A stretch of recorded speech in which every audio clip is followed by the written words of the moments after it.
So, we are live. Welcome to yet another exciting episode of Those Natural Ones. Thank you for bearing with us while we got everything set up here. We are down a Lindsay due to work-related conflicts, but that's all right. We will continue without our bard. Let's get it started. Gwen, Sam, whatever your real name is, would you like to do your recap of what happened in our last session? Yes, so last session was an interesting one. So we picked up where we left off in the cave, destroyed the tadpoles, which we later learned were baby mind flayers. We reported back to Calliope, who graciously gave us snacks and 2 days off to recover from just generally looking like shit. She instructed Captain Maris to make sure that the shipment got to the caves where we had battled the mind flayer for more security. We visited the Laughing Unicorn, where we tried to tell Butch what happened, and it didn't quite go as planned, but seems to have probably turned out fine in the end. During our days of R&R, both Arnon and Gwen were visited by visions of ruin and calls for help. Lastly, we went shopping, opined on the nature of nut milk, and prepared for our next meeting with Calliope, and we pick up in that second day of rest. Indeed. So it's actually not quite the second day yet. It's still the ending of the first day. Second. Yeah, and it was 1 day of rest, and then she said, come back to me after a day. Oh. So it would be the next morning that you would probably go back to see her. So, as you guys, I think Gwen had gone off to do her prayers. The rest of you, what are you doing? What time is it? Let's say at this point, after everything, you're probably early evening, probably 5, 6 o'clock. Early evening. Sounds like dinner time to me.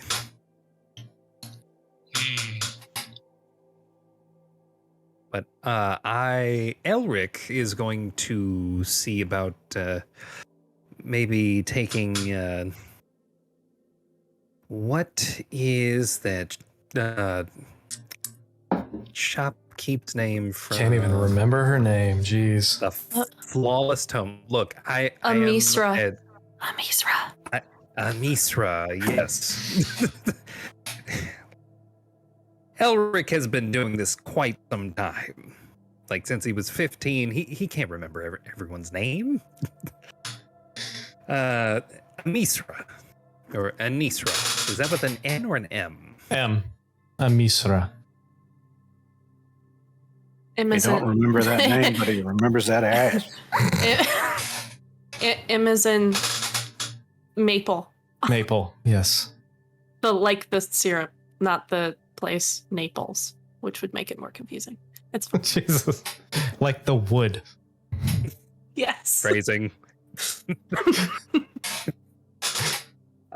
Yes, Amithra. See if she's busy tonight. Okay.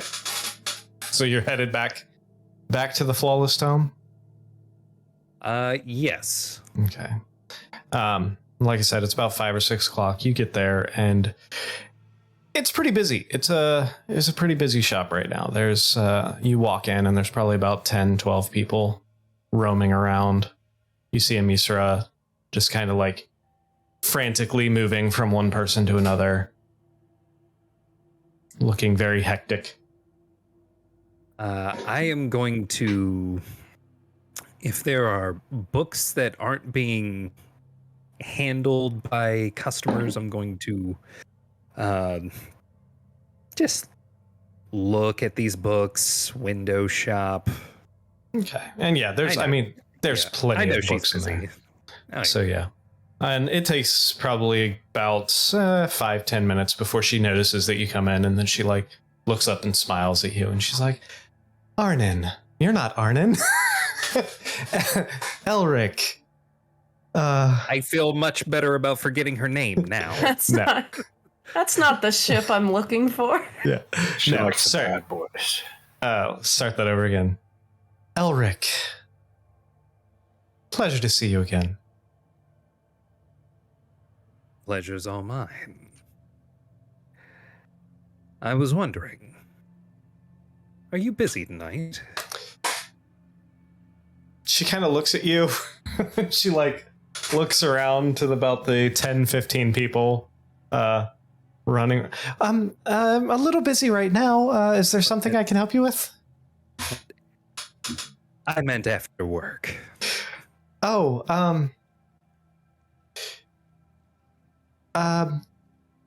today is probably not the best day for me. I'm not sure when I'm going to get out of here, but maybe tomorrow?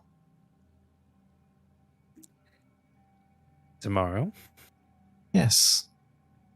Hopefully we'll settle down a little bit and maybe I'll be able to get off a little early tomorrow.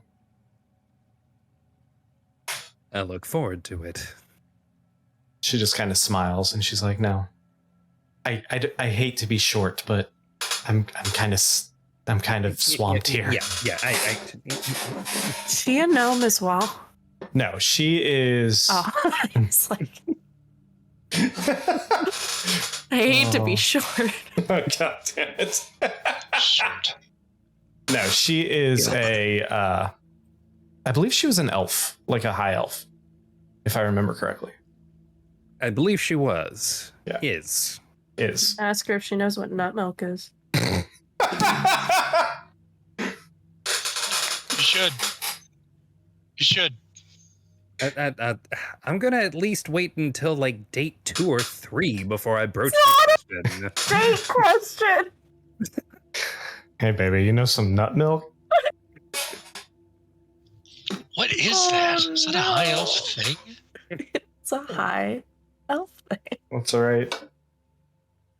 I know better than to ask that question. Oh my god. All right. So, I exit and then I make my way towards basically the closest inn/restaurant and get some dinner. okay. What about the other two? What are you guys doing?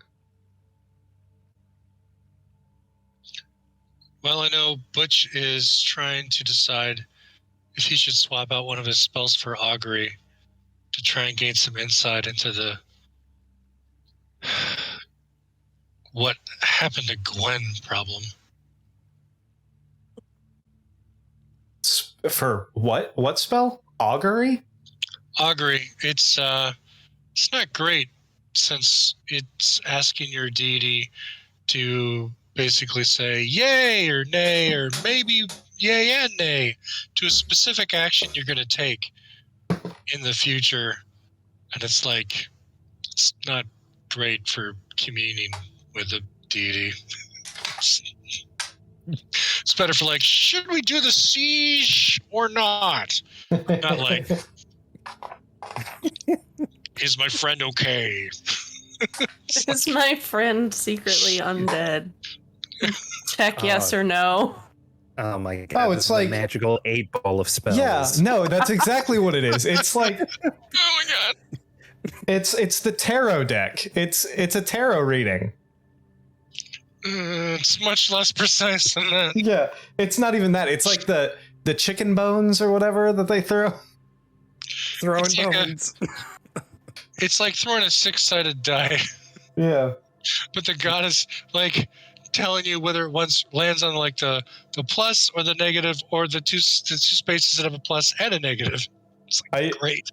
I like how it says the spell doesn't take into account any possible circumstances that might change the outcome, such as the casting of additional spells. Yeah. So it's Yeah. kind of like a meh. If you want your deity to shrug at you, cast this spell. Yeah, but what other spells are my options? Turn undead. Do it. Do it. I'm not. No, Butch. I think that's settled for him. Because you got a pulse. Not many undead have a pulse. Could be an elaborate trick. Do they? I don't know. I don't think they do. All right. So you're debating spells? Yeah. Yeah. Reflecting, lots of prayer. Okay. Arnon, what are you doing? I'm going to spend the night by myself with my book. All right. Oh, good. Then Elric and Gwen and I can have dinner without you. I think after what was seen, vision, it wouldn't have just gone to bed. Probably gone, get a snack, eat the feelings. All right. Them's good eating. All right. So the three of you are meeting up in a tavern then? Yeah. Oh. I imagine we're probably meeting up in the... Wait, where are we? I don't even remember. Are we staying in Laughing? a tavern? We're in the barracks, but we've Oh. gone to the Laughing Unicorn several times. Which is literally just a couple doors down from the barracks. Yeah. That's the one Kudos full of, down. it's the one full of dwarves, right? Mostly, yes. Okay. The bartender is a dwarf. At Yeah. least one of the bartenders, or at least one of the barmaids is a dwarf too, as you found out. Someone needs to explain that situation to me. I don't really understand what went on. When you're older, buddy. All right, so for the sake of brevity, we'll say that you guys meet up at the tavern, eat, drink, be merry. Is there anything that you guys want to discuss while you're there? I think I'd bring up the vision, particularly to get Butch's insight on it. All right, time for some rolls. All right. So Maybe DM, you could just give me some basic insight before I roll for the advanced stuff. I can tell you what I remember of it, which was, well, I was meditating and I had the same dream I've always had with the lady in the clearing, and I'm certain at this point that it's Sahanine, but she never talked to me. And then I got a new version of it last night, or I'm sorry, a few hours ago, of a time of the same day where we're on the parapet on a castle in a city that's on fire with a purple flame. And she says, "You can save them." And I say, "The hell?" in so many words. And she says, "Nothing."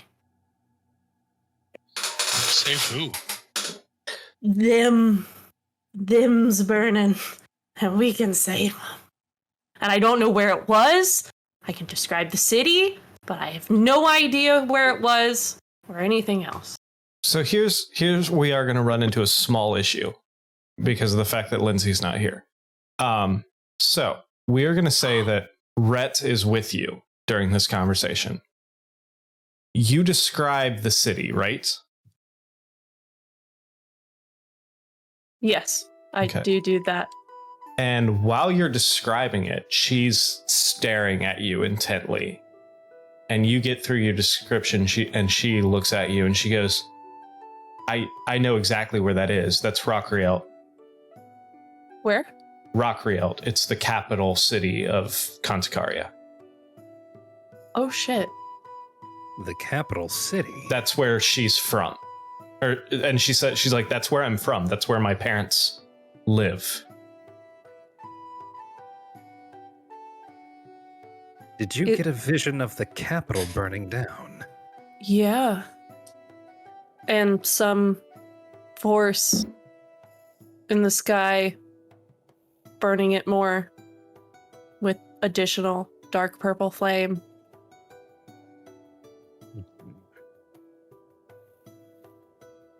Do you remember any other details?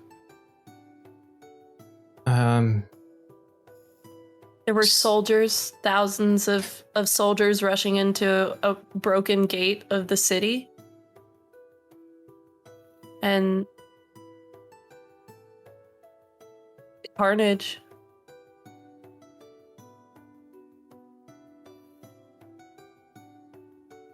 Would Gwen know what dragons are? Oh yeah. You Okay, then yes. that's okay. Because like that, I think that would be like, is it a dragon in the sky? Couldn't see it clearly, but it's breathing fire on stuff or doing something to emit fire on stuff. You didn't see it clearly, like you said. However, flying something, fire, breathing, yeah, it sounds an awful lot like a dragon. I mean, could it be like what could come? The vision of Conticaria future? You don't know. Maybe. Possibly. Can I roll to see or to try to remember when the last time a dragon attack was? Roll a history check. Let's see. Well, Gwen, that's fantastic that you had a vision and the goddess spoke to you directly. It's the first time ever, Butch, and it's the worst time it could have happened. Oh, to the contrary. The gods very often speak directly most when it is most necessary. Then why don't they give us more information, Butch? I mean, it's not like I haven't been trying since I was a child. I mean, maybe I haven't really been trying as hard as I should have, but efforts were made, and now she's like, have a riddle in these trying times. Well, to what extent can the gods see the future is my question. I don't know the answer. An even better question is to what extent the gods are allowed to tell us. Who's gonna stop them? Well, if there's more than one, bears to reason that perhaps some of them might be at cross purposes. Okay, so with that 24 intelligence check, you can't remember hearing any recent stories about in the area dragon attacks. If there has been, it's been hundreds of years. The only dragon that you've heard about is through Butch and Gwen, the black dragon that kind of took up more or less self-proclaimed leadership of Mesh, the area that they're from. I probably remembered that. Yeah. Gwen totally remembered that. And he doesn't burn down cities because why would he burn down his own cities? And also he's a black dragon, so he doesn't shoot fire. No. A fire-breathing dragon. There hasn't been tale of anything like that for at least a few hundred years. However, one thing you will also realize with that 24 intelligence check is most fire-breathing dragons do not breathe a purple flame either. Purple flame at that is peculiar to say the least. We also didn't join up thinking we were going to be fighting tentacled fucks eating our brains. So I mean, maybe there's some shenanigans going on to corrupt a dragon. I don't know, but could this be some Shanian business, or is it something else? I don't know, but I saw it and it was unsettling. And I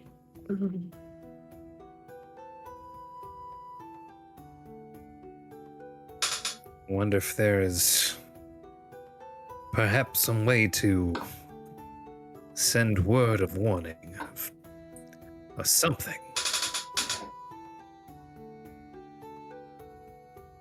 I mean, is it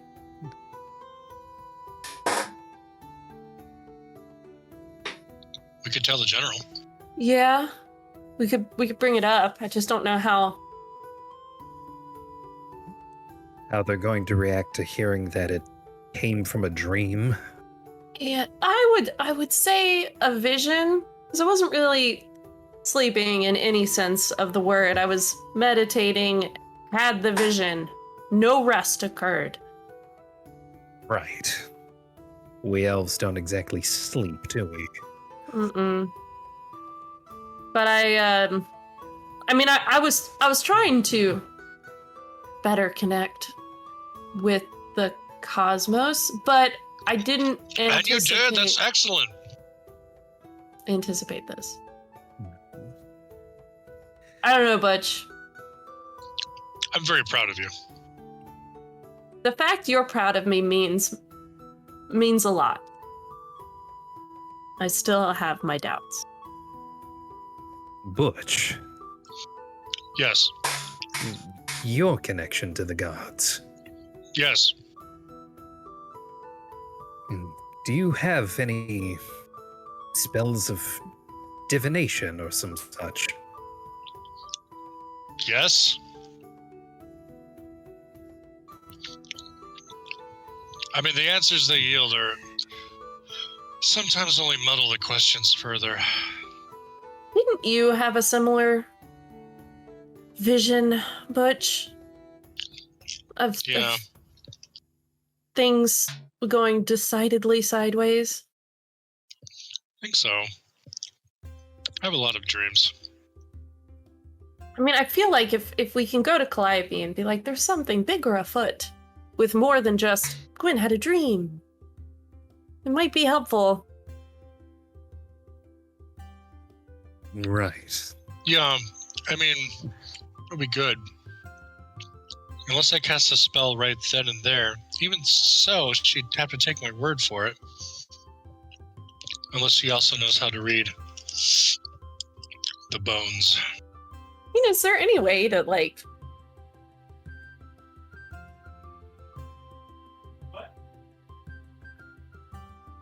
I mean, what do you do, Butch, when you wanna better connect with, I mean, have you had a conversation with her? Have you sought her out and her been like, here's an answer?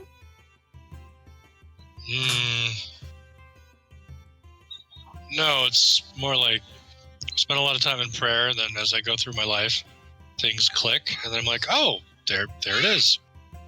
Oh, so this is not normal. Okay. Okay.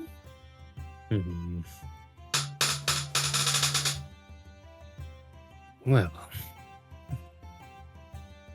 I suppose the best we can do is bring it up to Calliope and see if she takes any heed to it.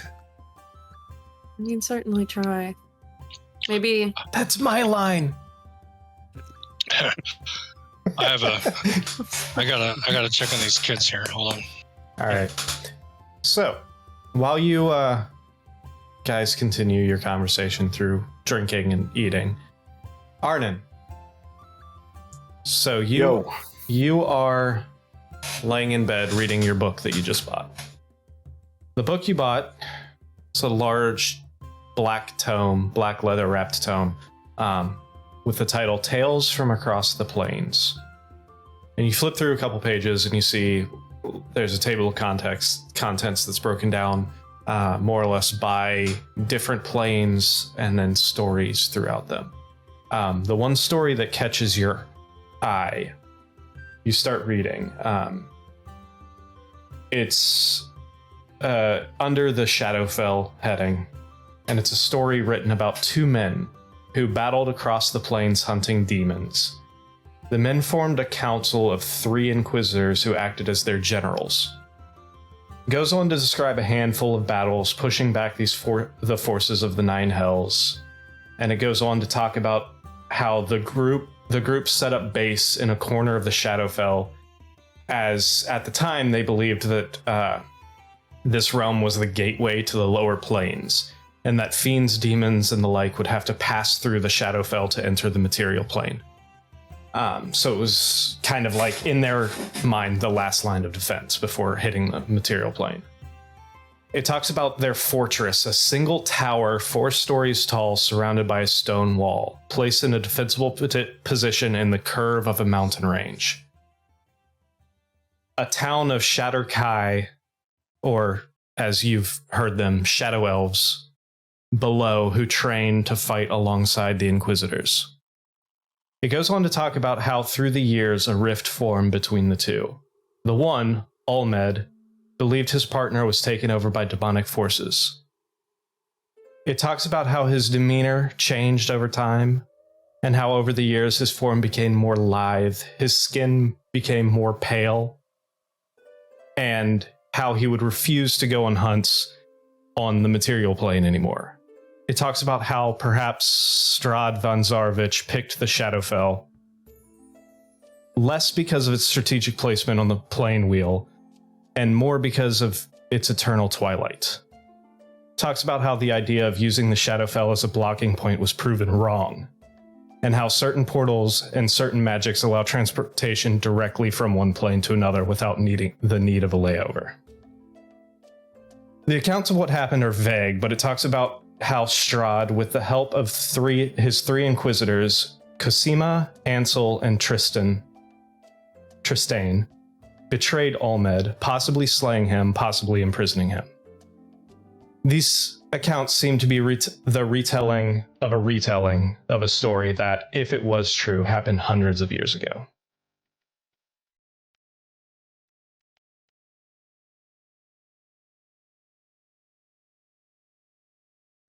All right. I assume you will text that to me. Yeah, that was a lot. Okay. With some hard names. All right. Well, I'm just going to ponder that and go to sleep. Before you fall asleep, Butch will arrive in your room with dinner for you. That's very sweet of you, Butch. Dark beer and turtle soup, since you seem to like it so much. I don't think I've actually gotten to taste it yet. Oh, it's all yours, buddy. All right. Do I enjoy it? I mean, do you Do I enjoy need it? to? Do I you? need to Roll a the turtle d20. soup? Roll a Turtle soup Constitution check? check. No. All right. Turtle soup, dark beer, and dark bread. I don't know why Before I did it Butch that way. goes, God I'm damn going to it. ask him a question.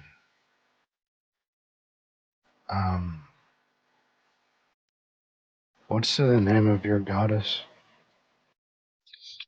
Well, Saloon is the kind of overarching, the moon. Sunny Moonbow is the particular aspect of Saloon that I worship. Is there like a formal church that you're a part of? Yes. What type of stuff do they do? Well, I mean, there's services and there are marriages and they do a lot. What do you get out? Anything in particular? What do you get out of it? Oh gosh.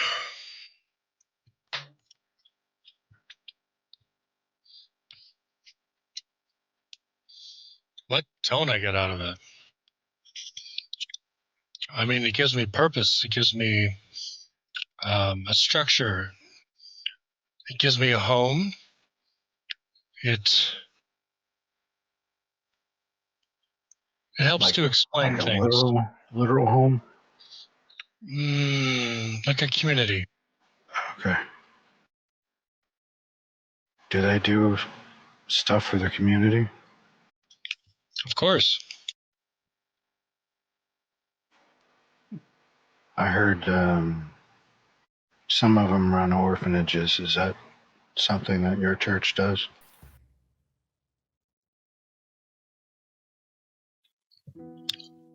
Uh, I believe one of Saloon's aspects is interested in that. Okay, cool. Good night. You sleep well.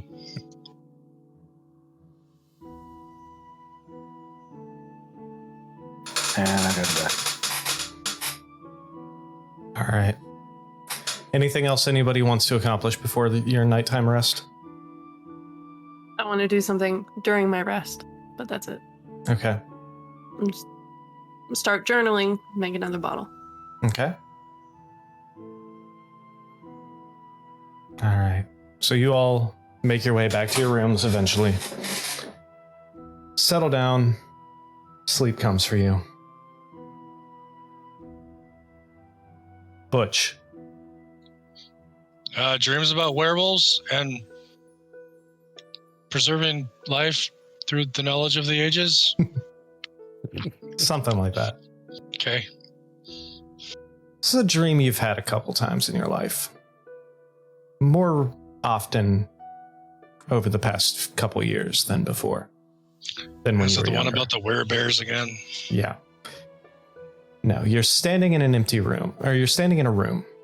Moonlight coming through an open window.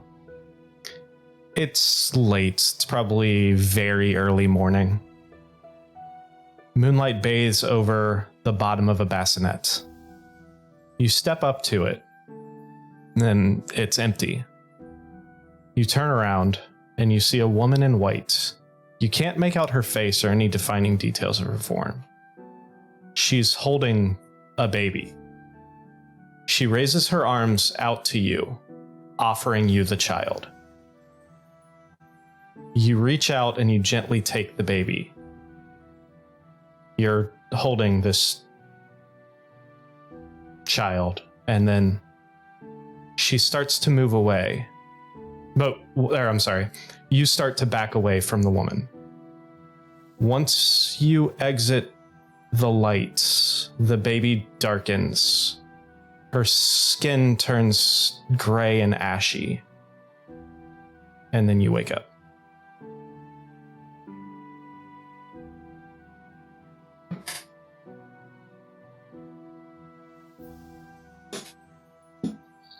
Well, that was depressing.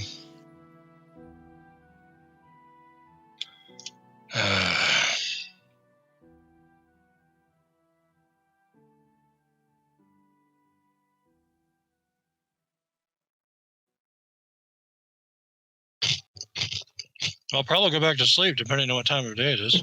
Or night it is. What a All right. dream. Back to sleep. All right. So, the night comes and goes. It is now the morning. You all wake up fairly early, probably about an hour after sunrise, as you had a very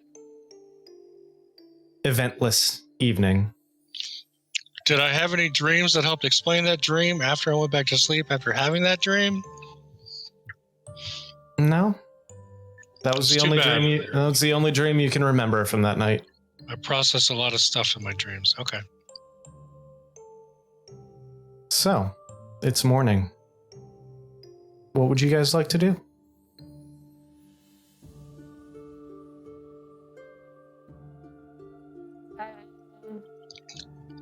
Assuming we meet for breakfast. Yeah. Quick breakfast before we go tell the general. I will Completely excitedly share unhinged. the details of my dream with Gwen in lurid detail. Well, maybe not lurid. Exquisite. Fine. Hey, Careful detail. What the baby look like? It was a baby turtle. Was What? it? Make a perception check. No For one me. said anything otherwise, so I'm assuming it's my species. Because that shit would be adorable. Well, because if we're a different species, presumably that would have been mentioned. Make a perception check real quick. Okay. what that baby look like.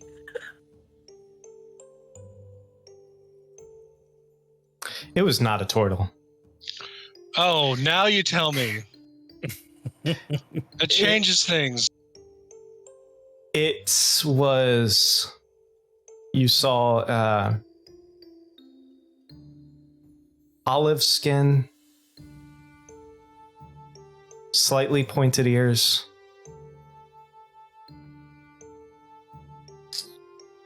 You saw. So like a lizard folk?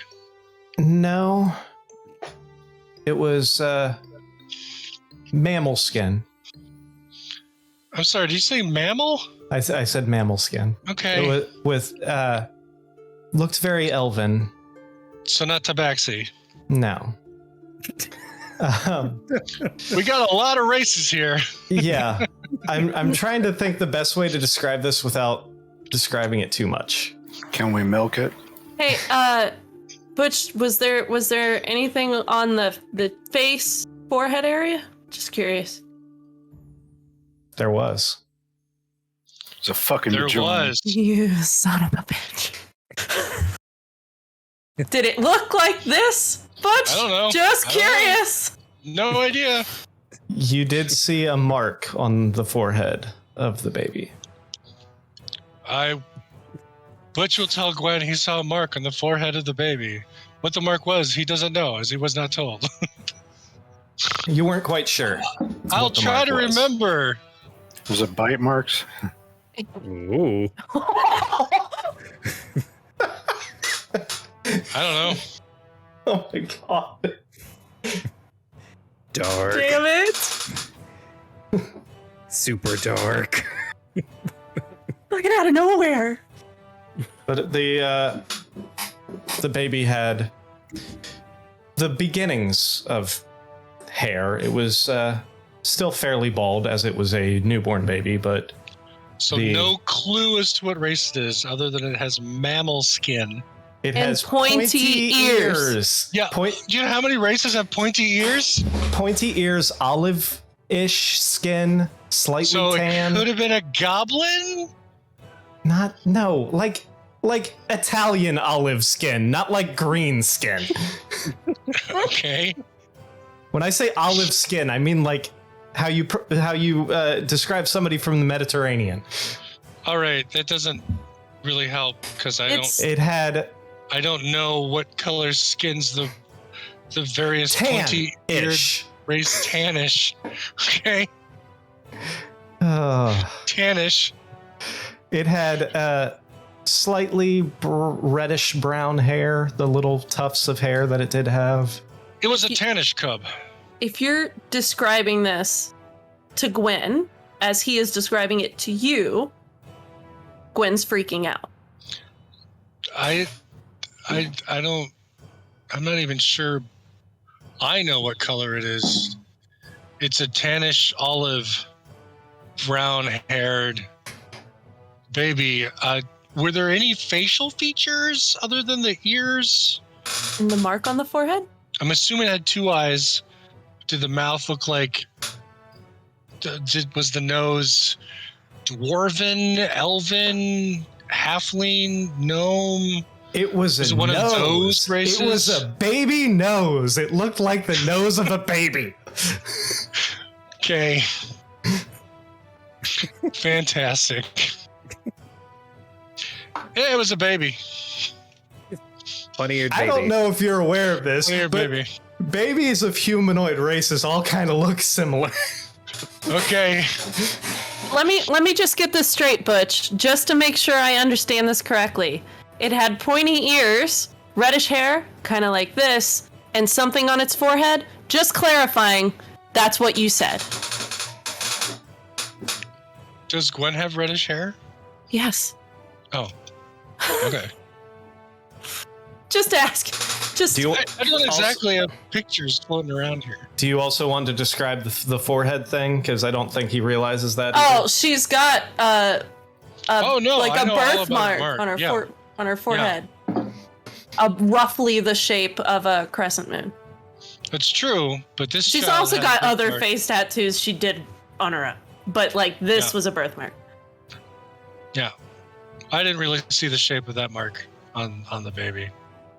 And it was a lady in white. Yeah, it was. I mean, it could have been Saloon or Moonbeam, but if it had been, presumably I would have recognized that because it's a dream, and usually in dreams, when you see someone, you know who it is, even if they don't look like how they're supposed to look. But I only saw, so I don't know. Mhm. Very Did you have frustrating. any spicy meats before you went to bed? I only ate spicy meats. That must have been it. Maybe, It was the skewers and skewers of spicy meats. maybe, You weren't there for dinner, so I didn't have to eat turtle soup under some sort of yeah. obligation to you. It's maybe no spicy meats a couple hours before bedtime. Yeah, I think the half a block of cheese also may have contributed. Well, the meats always give me trippy dreams. Well, for me, it's the cheese, because let me tell you, we don't have a lot of that where I'm from. Mm. Not a lot of swamp goats. So, did you have a dream about a god giving you baby Gwen? I don't know. Hmm. I just Look, feel- I'm a cleric. Usually when I have a dream about my goddess, I know it's my goddess. So, yeah. Very frustrating. Roll a religion check. Roll Why a is religion check Yes. breakfast to determine Yes. so whether or not crazy? Roll- I roll would a- have recognized my yes. own goddess. Yes. Presumably, 'Cause I would this have is- been told it's my own goddess if I This is- recognized my own And goddess. well, this is a dream. You have no idea. No idea. May very well have been a false dream, a false vision You don't from a know. rival god. You don't know. Maybe. Curiouser and curiouser. I mean, when I have dreams about my parental lineage, I immediately recognize them and I know exactly who they are, even if they look younger or older than they should be, or if they're horribly mangled. But I didn't have that with this character. So I'm not really sure what was going on. It was probably the spicy meats. I think so. That's where my gold's at.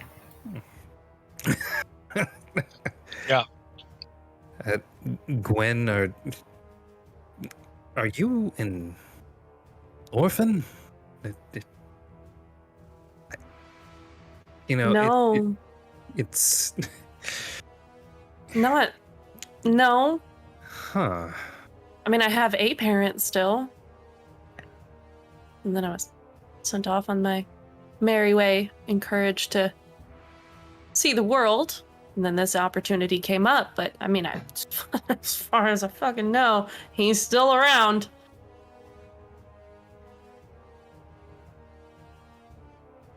But, I mean, I don't know. This is all very overwhelming information all at once, it feels. What a crazy 3 days. Well, do you know if you have any siblings? No? I mean, I do know, and I don't. As far as I'm aware. Roll a sibling check. No. Roll a d20 to see how many siblings I have. 18. We're all over the place. I mean, this is not point to the symbol on my forehead, is not like running around the village. Every other kid's got one. So it was kind of a big deal. And like they named me my name because they were like, is she gonna go nuts or is she gonna be a good girl? And then they were like, let's name her this because nobody knows. I don't know. Well, clearly the baby that I had a dream about would be facing a very similar issue. But it was in a dream. Yeah. I mean, you're not a baby. Correct. So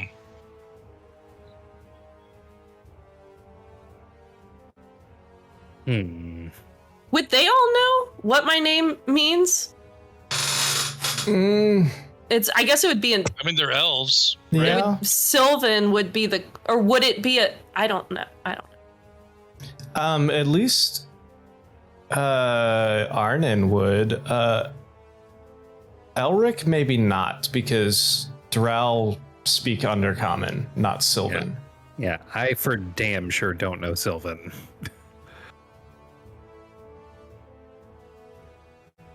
And I think in that deluge of panic, I would have been like, why would you name your kid a Gamble of Shadows? Or Gambling with Shadows? Elvish, not Sylvan. Same thing. It is? It is. In It this is world. now. It is now. It's canon. It's the same. Because, We establish it. it is. here. It is now. Fuck it. I don't care. Hippy dippy tree people language. Yeah. Of course, it would be interesting if Saloon, in her aspect of Cine Mumbo, had intentionally caused me to not immediately recognize her in my dream. But for what reason I don't know. I mean, maybe she couldn't. Or maybe she didn't want to distract from another message. Could be. Or maybe Jeez. you got that dream from a different source entirely. I mean, Gwen, it's not like you've been cursed and you've gone dark, right? Definitely not. Yeah. So we're good. Yeah, I'm fine. It's fine. I'm fine. Insight check? Go for it.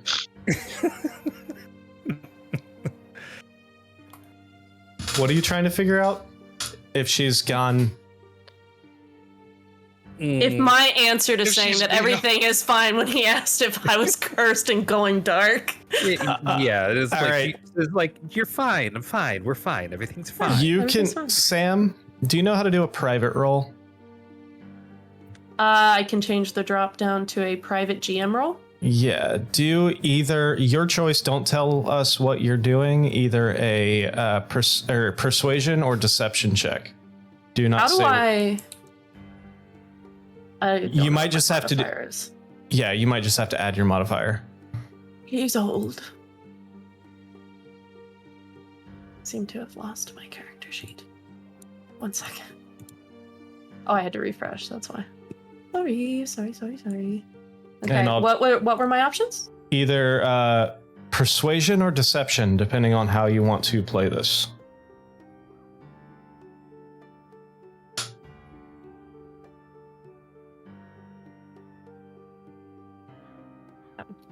Okay. Private roll. Message me in Discord. Let me know which one you did.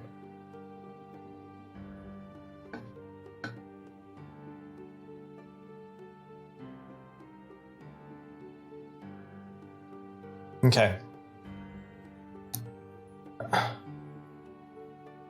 Butch, she seems good. I'm shocked that Butch would think that. I think it's just you believe, you Yeah. believe me. I said I was fine. Yeah, she said Yeah. she's fine. She seems like she's fine.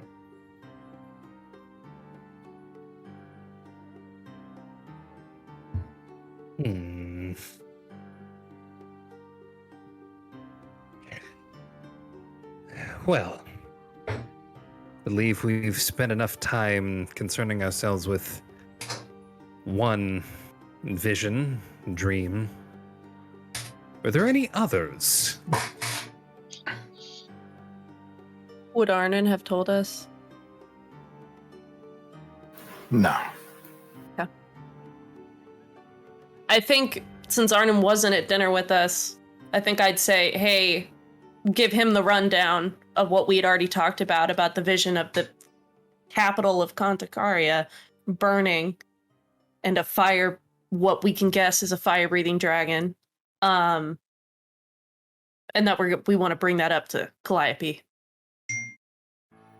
So he's on the same page when we introduce the concept. Well, we do need to see her today. Yep. Arnon, you wouldn't know of any creature that spews a fire that's purple, would you?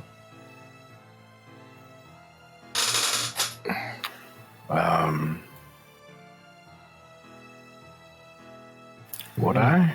Make a history check.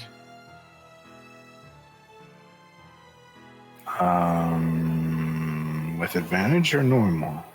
Normal.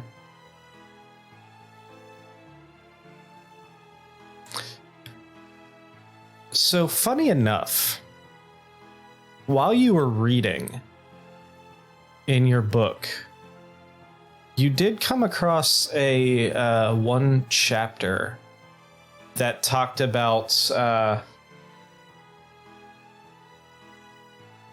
beings being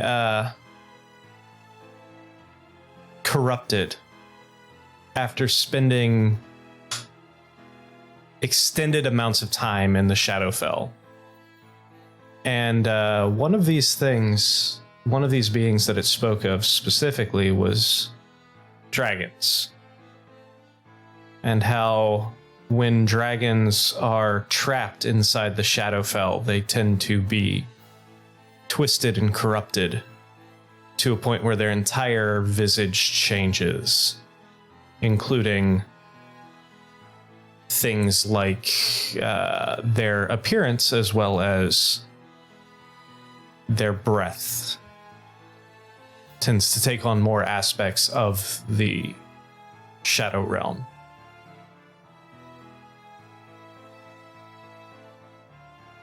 I don't know of any creature per se that breathes purple fire, but I know that some creatures can be twisted by too long in other planes, such as the Shadowfell. That could cause what you're talking about.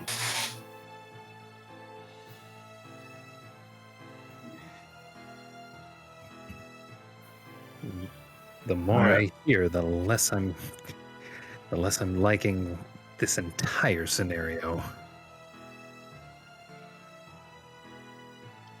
Knowing much about the Shadowfell, is that Arcana or religion? My vision wasn't in Shadowfell.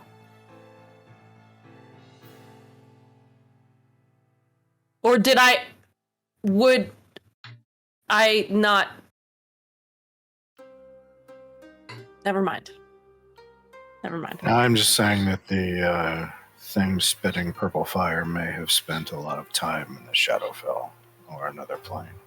Yeah, or another plane. I mean, could it Heard it. and then just brought into this plane? Like, is that possible?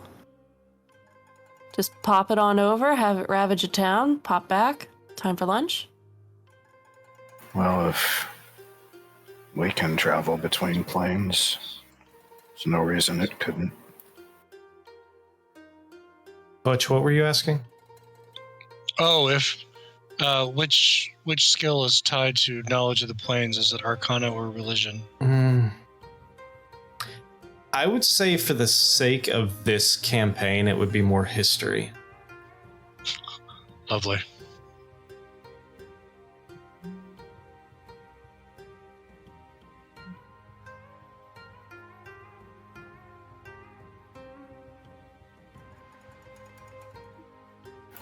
have the feeling we may need to go to the Shadowfell at some point soon. Oh, I hope not. We're supposed to Well- see the general today, right? What kind of place is Shadowfell? It's the Twilight Realm. Is that Sparkly Like a vampires. is that like a is that like a scary Twilight, or like a the sun is setting after a hard day of work Twilight, and I shall rest and have tea? Oh, it's definitely not glittery vampires, Twilight. It wasn't on my list. Maybe more creepy, suck your blood, and there's no sunlight to destroy them type vampires. Lovely. Can't wait. It's gonna be great. But yeah, more like creepy, not like a good day is ending. Cool. So shall we go see the general? Sure. Yes, let's. All right. So,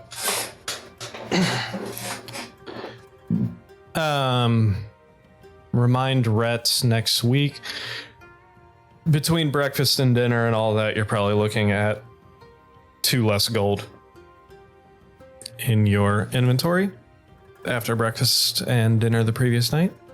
And you guys leave the tavern, walk up towards the general, and same room as always. And you walk in, and there's Calliope, like she never leaves, in the same spot as always, like an NPC in a video game. Does she have a question mark over her head? Yeah, actually she does. Cool, No, let's she's talk to her. sitting there. Captain Maris is also in the room. Captain Maris is sitting there. They got their 1 foot up on the table, arms folded, hands folded behind their head. And you just hear them say to Calliope, we're ready to go whenever the other guys finish whatever the hell they're doing. And Calliope turns and she's like, well, speak of the devil, it looks like they're here now. Hello. I hope you guys look a lot better, so I'm hoping your day off let you guys rest and recuperate quite a bit. Yeah, it's great. Very good. So, like we were saying the other day, the ship has gone missing. It was carrying apparently vital information, according to the magical transmission that they sent us. They had docked briefly at the Scorching Cay, which is the small island on the southeast of Conticaria. Met with some spies there and got some apparently invaluable information. Left and never heard from. They should have been here at this point almost a week ago, and we have still not seen anything. So we would like you, under the command of Captain Maris here, to sail to the island, and then potentially find any kind of clues and see what you can find out. All right. Before we leave, I had a vision of sorts that I feel is worth noting, given the content. And while I wouldn't want to bother you, while there's all of these corporeal things going on, it was a vision of, what's the name of the city? Rockrialt. Rockrialt? Yes. Okay. It was Rialt. It was a vision of Rockrialt burning via a fire-breathing dragon that could have been potentially corrupted. It come from another plane. There was an army. It seemed invading in the broken down gate. Carnage. But it was of the capital city of Conticaria, and I don't want to not say something in the event that is important to you. So, I'm sorry, you had a dream that the city was burning? That Rockrialt was burning? It wasn't just a dream. It wasn't just I ate something weird and had a dream. Like it was a vision after intense meditation. It's not unheard of and not common for me, and not to this degree. So it felt important to note, perhaps. General, Yes. I whip my hand and gesture at her forehead, Gwen's forehead. She has been touched by the goddess Saloon since birth. I trust her word. Persuasion. Yeah, Gwen, make a persuasion check with advantage because of his assistance.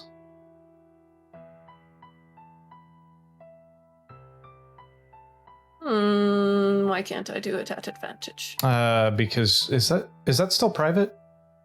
Ah, that's why. Here, I can do this. There. Stunning. Nice.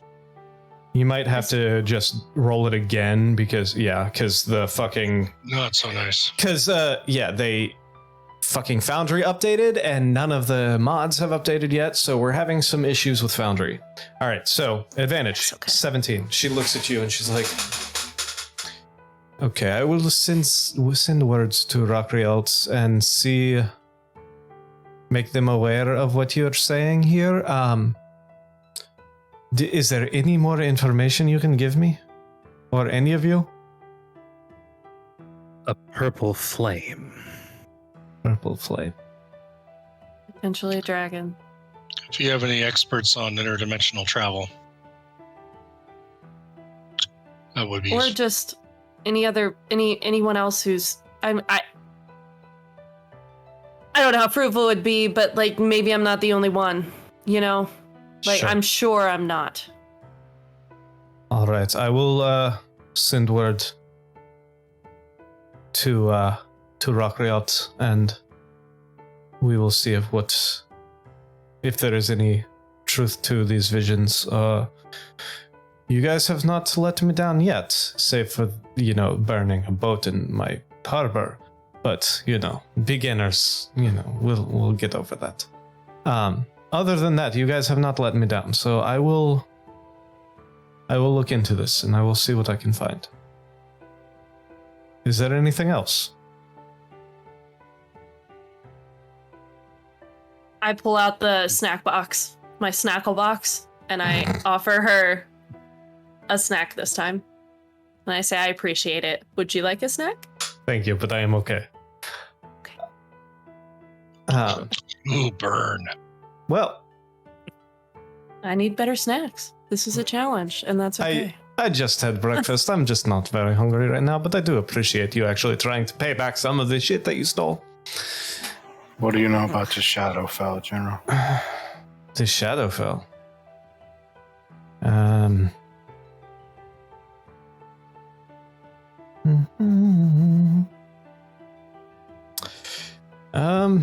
Not a lot. Just rumors and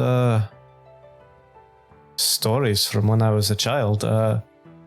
It is very similar to this plane, just very dark and not exactly a cheerful place, that's for sure. I don't know a lot about it. Why? I feel it may come into play soon. Okay, I will have some people here dig up any kind of research material they can on the Shadowfell. Especially travel to and from. Okay.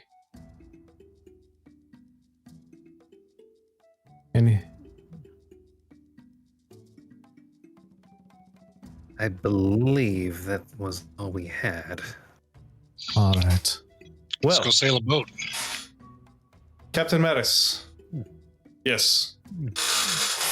I believe your new team is ready for you.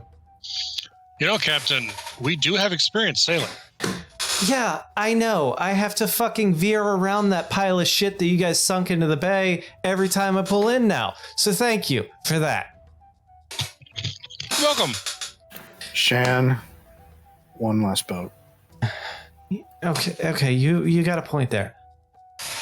Now, if you guys are ready, my boat is docked at the bay, at the pier, at the dock, whatever you want to call it.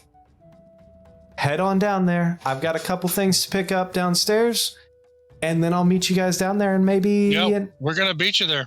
Yeah, you are, because I got race. shit I gotta... Nope. You better hurry up. What's the name of her boat?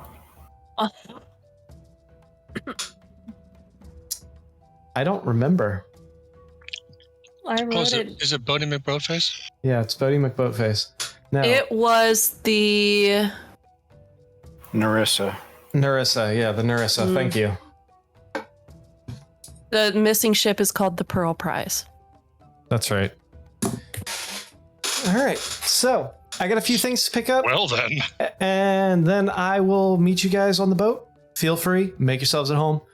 My crew can show you to your cabins, and we will get shoving off here in about 2 hours. All right. Sounds Gwen? like a plan. As we're leaving, I want to look out at the horizon again and see if I can see anything. All right, make a perception check. Too many buildings. Hey, Elric, Mm-hmm. I say we take it out without the captain. Let's not make enemies. Oh, here. it would be so funny, and then we can just sail it back in and pick him up. Hook onto the back of Butch's shell and try to pull him away from the ship. Yeah, No. how about No. we do that after we learn how to sail? I think I need boat shoes, though. Is that better to jump over the side with? No. The idea is that you put your foot into the shoe, but the shoe itself, it's like a giant clown shoe, but like all around.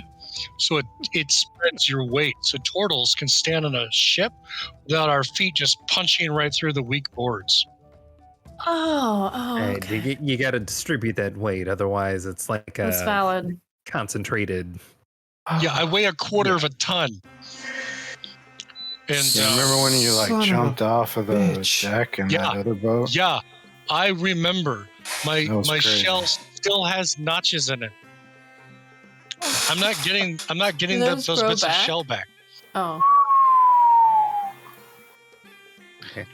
Yeah.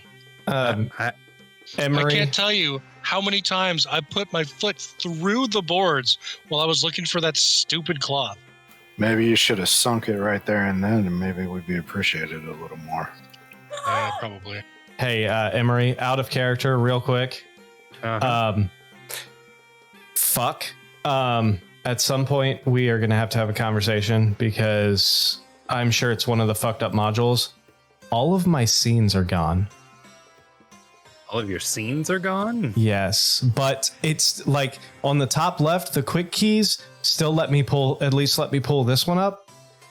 But under the scenes thing on the right, they're all gone. Every fucking one of them. And I had like 30 scenes loaded. Ooh. Yeah. All right. Yeah, we're gonna talk about that. We'll talk about that later. Anyway. Yeah. So, you guys headed down to the ship? Yep. All right. So, you make your way down to the Narissa, which is hopefully loads. Yes, it does. Okay. Nice little like medium-sized frigate, double-masted. You guys are. I would pull up the docks, but that scene is gone, so we're gonna skip that and do a little bit more of the theater of the mind. So you walk down to the docks, walk out. The Narissa is docked at the end of the first dock there. So you walk out. It's a handful of deckhands like strapping things down and doing the typical like pre-sale checklist stuff, just getting things together, getting ready to sail. One of them sees you coming, looks over. Well, you guys must be the team that the captain was talking about. Come on board. That's us. Come on board. There's a couple cabins under deck. Just throw your shit down there. So let's get this activated here. About 2 hours later, or about an hour-ish later,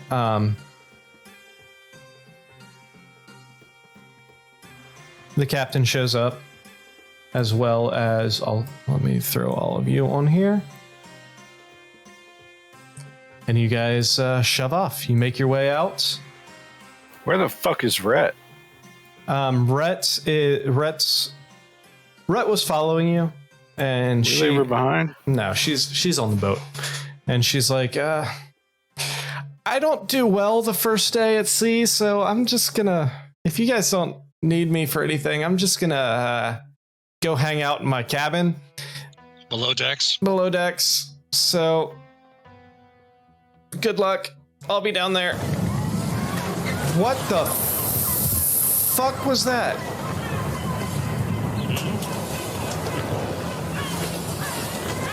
Oh my god. Hold on. Why? Sorry, I got all kinds of noises going on. Foundry's in open revolt. Oh my god, why is it doing that? Sorry, Foundry is going fucking crazy right now. Oh no. Give me a second. I need to get up. It's like hardcore ambient noise here, which is fine, but it was turned way the fuck up. There we go. That should be better. Sorry about that. Foundry updates. Never fucking update Foundry when it first comes out. All right. It's still loud as fuck. I'm just going to delete that. Get out of here. All right. There's like seagulls and waves just like bursting my fucking eardrums. Oh, yeah. That's, yeah, we're going to talk about that after this episode. All right.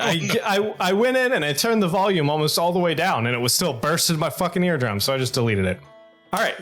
So, you guys make your way on board. And like I said, the captain, about an hour or so later, after you guys get settled in, Captain Maris shows up. And she's like, and they're like, all right, if there's no more delays, let's fucking go. Should I be able to see anything in Foundry? Oh, can you... I'll reload. I just want to make sure. Can anyone see anything? No. I see I have gray. to reload to do it, but I Hold can see on. the ship. Okay. All right. I'm reloading. That should be better. Oh, Foundry. Yeah. All right. Can you all I see like now? the boat music. No, we'll see it. Yes. I'm still reloading. I can see the Narissa. All right. So We're on a boat. I'm a boat, motherfucker. All right.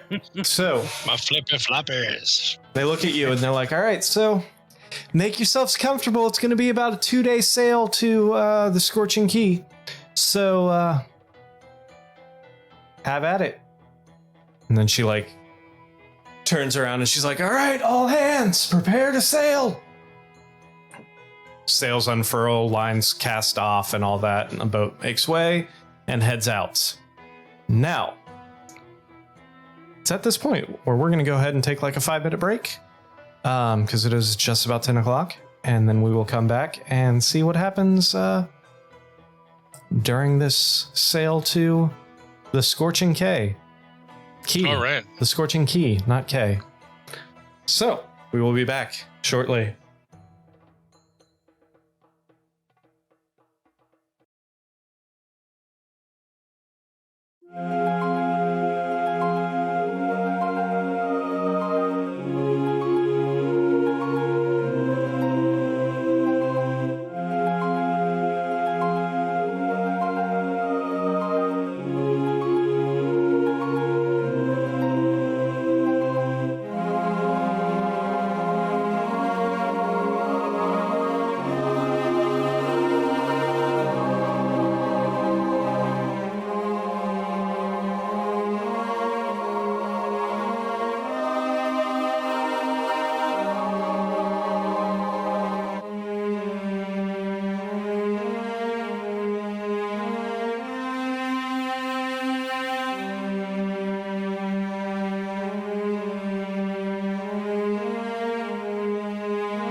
All right, we are back.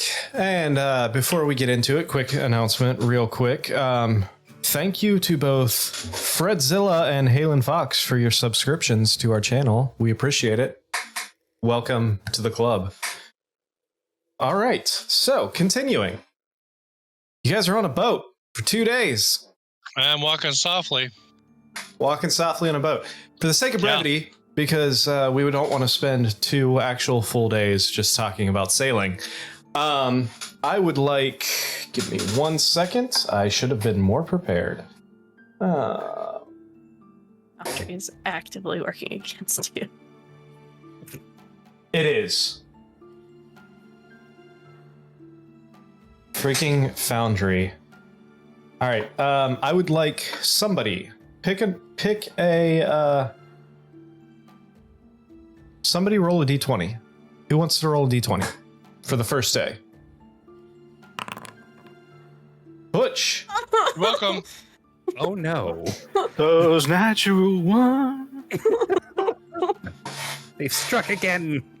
So about I need halfway to get a cane and a top hat for that. Yeah. Those natural ones. Hey. All right. So you guys are sailing for probably about... You guys take off from the docks right around, 8 a.m. You guys are sailing for close to maybe 6 hours or so. And then all of a sudden, from the crow's nest, you hear one of the sailors say, "There's something in the water!" Ooh. You guys rush up to the front, and I would like everyone to, whoever is looking, make a perception check for me. It's probably everyone. Perception. I am trying. I have done it, perhaps. The sun was in my eyes. Those You're looking the wrong way, natural Ulrich. ones. We're studying the floorboards. Where's the water? Wait, up there? Wait, where are we looking? There's water everywhere. What? Where's the boat? So you guys are looking forward, and off to starboard just slightly, you see a small boat. No sails up. The sails are pulled down, and it's just floating there in the water. Do we see anybody on it? What kind of boat? A dinghy? It's A it looks rowboat? it looks like A yacht? It looks like a small fishing boat. You look. It looks like I said, no sails are up. It's you don't see much movement with those perception checks. I got a 19. Yeah, So no movement. no Definitely movement. no movement. All right. Well, guys, you want me to go in and check it out? I mean, we could maybe shout out, see if somebody's. You're still quite a ways away at this point. The boat, Captain Maris has turned the boat towards, so you guys are making your way towards it, but it's probably going to be about 30 minutes before you get... you guys just saw this thing, and you guys are making your way towards that boat right now. Oh, Best not to rush in. yeah.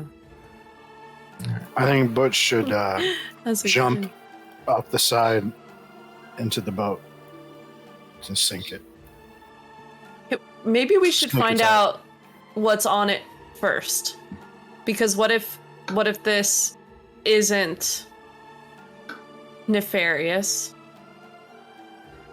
Well, you rolled a 1, so my gut Just- tells me it's nefarious. I'm I assuming mean- the captain has one of those cool spyglass thingies. Yeah, she does, and she's looking through it at this point too, and she doesn't notice any kind of movement on the vessel. You guys are approaching now. If there's anything else you want to do before you actually get there. Could be ghosts. All right, so you pull up next to this ship, and the captain yells to the crew to like lower sail and everything, and you guys. She actually professionally stops the boat next to this small boat, and now it's off to the starboard. It sits probably a good. The boat you're on is a good like 3-tiered deck ship. Like you have the main deck, then the lower deck, and then the bilge underneath. This small ship is like more or less one deck. It's got a little cabin on the back. But like I said, it's a fairly small fishing boat. It's actually kind of odd to see something this small, this far out. You're pretty far out. Yeah. You don't notice any movement on the boat. You take a look at it for a little while, and it seems pretty much deserted. I need to go ask the captain permission to go look for injured or sick on the boat. They're like, yeah, I mean, go for it. Just don't fall over or something. Just go. There's like a ladder, right? No, it's fine. I'll break the ladder. I can't use the ladder. Swing over by rope? No, I'm gonna jump in the water. I can't. If I use that rope ladder, I will break it. How are you gonna get back in the boat, Butch? If not that ladder. Oh God, I don't know how I'm gonna get back in the boat. You guys are gonna have to lower a rope for me, I guess. Can I? Is there a check I can make to determine whether or not the ladder will support his weight? Well, no, wait, now hold on. Probably hold multiple sailors at once. So. That's what I was thinking. Like it ought to be. You guys know that. Can it hold three sailors on one rung? A typical rope ladder can support over 2,500 pounds. All right, You're gonna be fine. I'll try it. You're gonna be fine. If it breaks, mud on my face. If it breaks, right? we'll figure It'll it be out. fine. Yeah. All right, I'll go down the rope and make my If way. you run into a Scottish guy named Desmond, get the fuck out. Oh no. Not Penny's boat. All right, I make my way over. Anyone want to come with? Anyone? Not gonna let you go alone. Well, that's good. How far out is the boat at this point? You guys are pretty much right up next to it. Yeah, I'm gonna go down to the boat. Getting on a boat. All right. Who I'm else gonna stay as close to the like railing of the boat of the Narissa as possible to like. Okay. So Swing in if Elric and Butch going down, correct? That boat isn't large enough to swing over to, is it? You could certainly try. Roll a swashbuckling check. Yeah, Yeah, that would be an acrobatics check. Parkour. Big money, no whammy. That is a 4. Oh no. So you grab a hold of this rope. Can I catch him? You swing out and kind of misjudge when to let go, and the rope hits its apex and then starts coming back, and you let go of the rope and you sail over the fishing boat. I gotta grab Right. him. Come on. He's pretty far out. You can attempt an athletics check to see if you can reach up and grab him, but he's I'm made of athletics. he is pretty far out. Yeah, no, you miss him. Too You bad. go splash Elric! right into the water on My the other side of the fishing boat. I overshot it. You think? You're in the drink now. I'll put my arm out over the side to help him up. All right, so yeah, you help him up. You guys are both. Is it just the two of you, Arnon? Were you going over to, or are you staying on the boat? I'll stand at the ready. All right. So Yes, will I? So you two are now on the boat. Yep. If you guys would like to roll investigation checks to take a look around the boat. I'm glad you're here. Something I'm mildly good at. 17 and a 22. All right, so Wow. yeah, you guys are looking around and typical, exactly what you were thinking. You guys see quite a bit of fishing equipment. You open up the back cabin and you smell it first. The smell of decay. I'm gonna ready a javelin just in case there's undead on here. And Like, Plus, I can use it to poke things. The undead are back on the ship with me.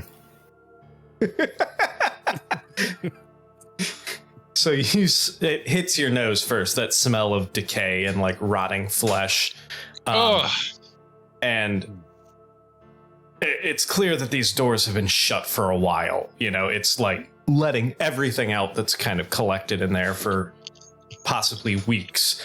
And you, Eric, my darker friend, I think we should stand back and allow the odor a chance to wander a bit. your eyes kind of water a little bit, and then once it aerates a little bit and it's a little less pungent, you step in and you do see a half decayed, like, corpse of what you can assume was a fisherman. He looks like he has been dead for quite a while. Searching the room, you see charts. You see a couple like notes about preferable fishing locations and everything. Make a survival check, either one of you or both of you. Survival. 13 for Butch. I would like to assist Butch. Okay. With his, survival Butch, check. you can do it at advantage then, which may or may not work. You might just have to roll it again because Foundry. Okay. 21. Okay. That was awesome. You can tell by these charts enough from that these charts do not really match where you're at. The depth of the water on these charts, there's a couple land formations that you don't see anywhere around you. You can kind of guess from a 21 survival, this boat has been drifting for quite a while. This is not where this guy was originally, fishing when whatever happened to him happened. It makes sense that that Elric assisted Butch because Butch has like 0 experience sailing, and he's got, Elric, you've got like a really good head on your shoulders. So between the two of us, we're able to figure this out. Yeah. Now, there is like the bunk area, and then next to the bunk, there's a small desk where a lot of these charts are. And on the top of the one chart that's on top, you see hastily scribbled on the top of it, large storm rerouting. Oh, We'd best take all of this back to the ship. it's rotting. Oh, yes, this. Yeah, not the corpses. The corpses I intend to No. burn. Yeah, I think. Looks I think like meat's back on the menu. Oh, God.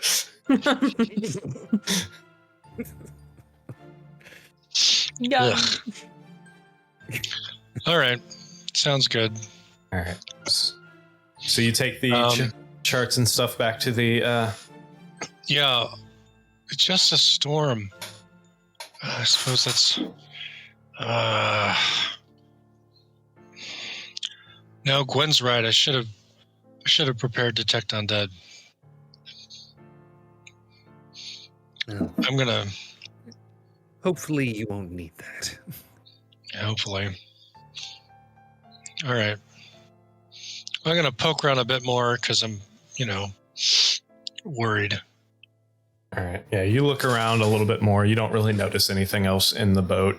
It appears that he was the only passenger on this boat, and possibly just got caught in some bad weather and kicked off course and couldn't figure out how to get his way home, or potentially it was just one. Yeah, it was just one guy. Potentially, possibly had some sort of medical emergency. You don't really know what caused him to his death, but yeah. Well, I'm going to look for personal effects he may have had in case those can be passed along to his next of kin. You do see a necklace around his neck with the symbol of Melora, which you know is the goddess of the sea and the goddess of nature. Rooting around everywhere else, you see some like rudimentary fishing equipment. It looks like this guy was not very well off, very much a poor fisherman. So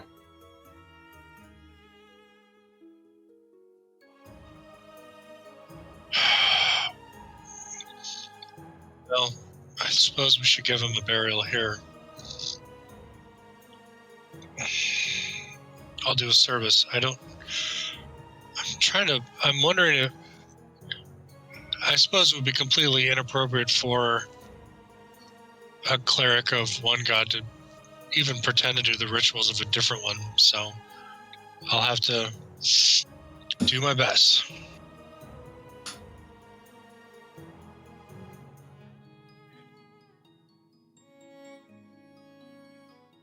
So after we gather up his personal effects, before we leave the boat, I'll give him the equivalent of last rites or whatever that Sahani Moonbow would provide. Fantastic. Ugh. All right. So you do that, you perform that, and you head back to the Narissa. To complete that scene, as soon as Butch completes his rites, Elric is going to summon the energy of the firebolt cantrip and just slowly light this corpse on fire. All right.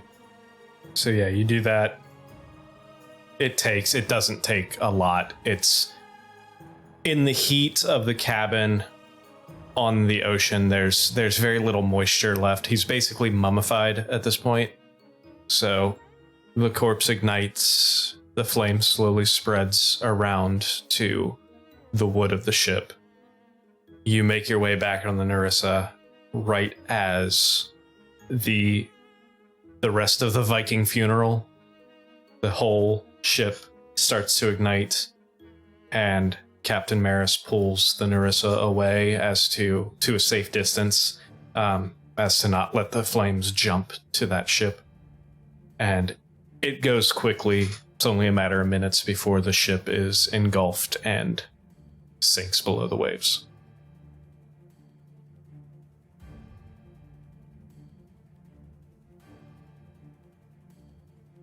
I don't think we can have an outing without setting a boat on fire, guys.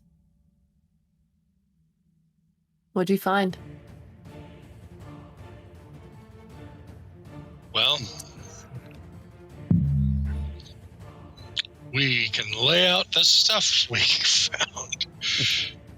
And documents of this fisherman's last voyage. And a storm that he encountered. Can I roll to see if I knew where the charts would be from? You can roll a survival check. I'm going to say go ahead and do it with advantage because you have multiple people looking over this. Cool. Maybe even the Much better. navigator. 23. Okay, yeah. With a bit of help from Captain Maris, as well as a few of the other crew, you look at this and these are not any formations you've seen on any maps.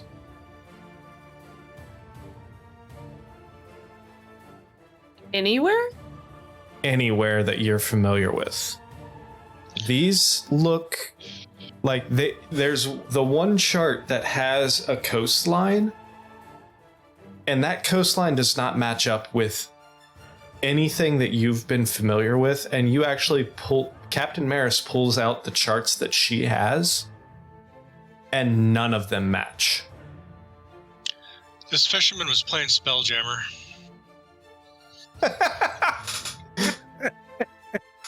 Oh, it's one of those damned astral boats. Well, Arnon and Elric, do different planes have different sets of stars? I would assume they do.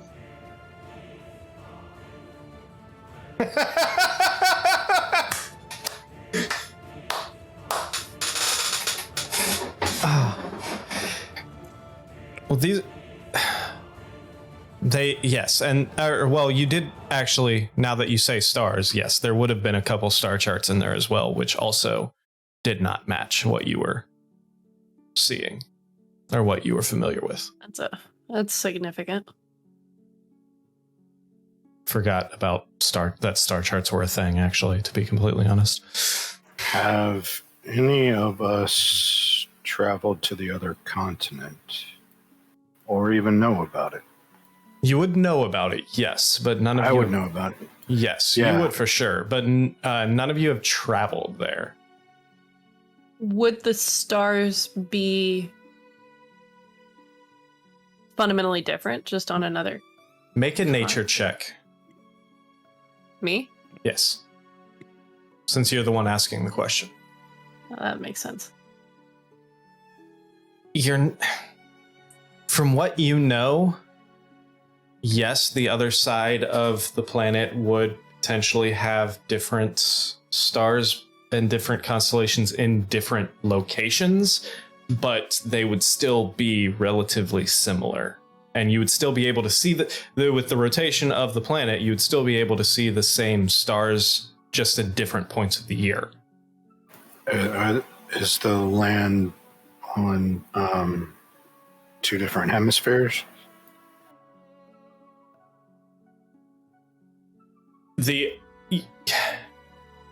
Yes, well, I mean, yeah, the northern part of your continent is on a different hemisphere than where Conticaria is. Conticaria would be kind of like the southern hemisphere, whereas Mesh and Long would be so the we northern hemisphere. we would know the constellations in both. You would. hemispheres. You would know them well enough, yes. Especially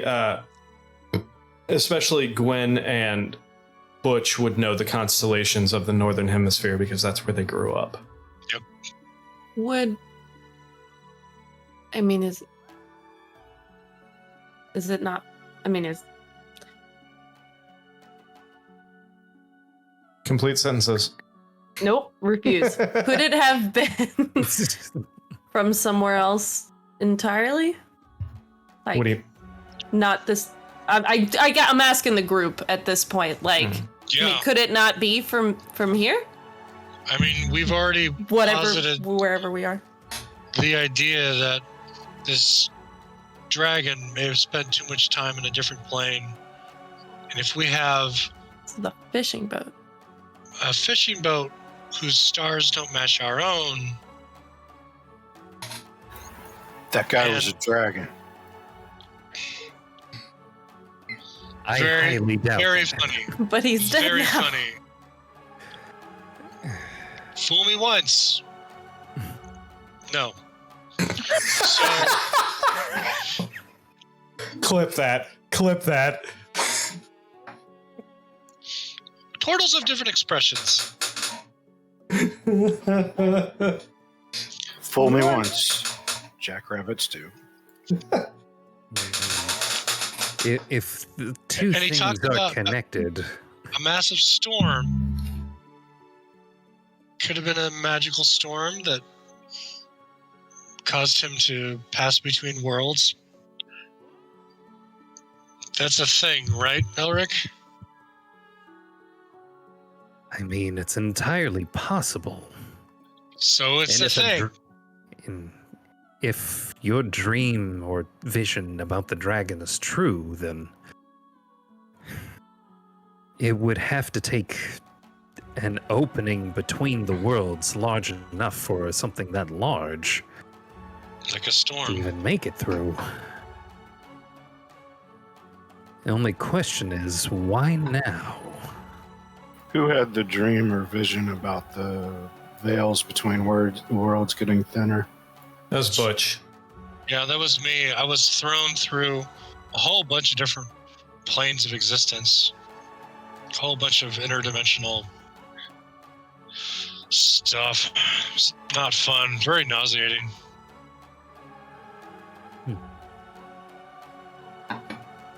Was there a storm in that dream? I don't. You don't remember seeing a storm per se. This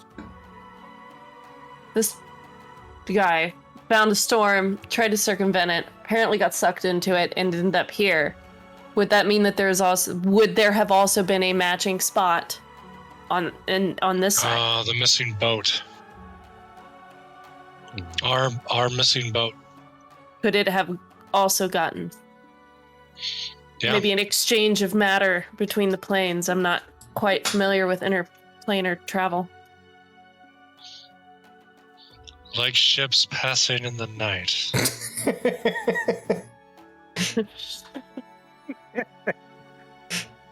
Except a violent storm.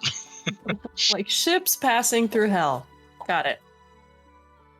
There I saw is almost no better way to have a ship disappear with absolutely no trace left behind. Have any of you have ever heard of someone doing that intentionally? Absolutely not.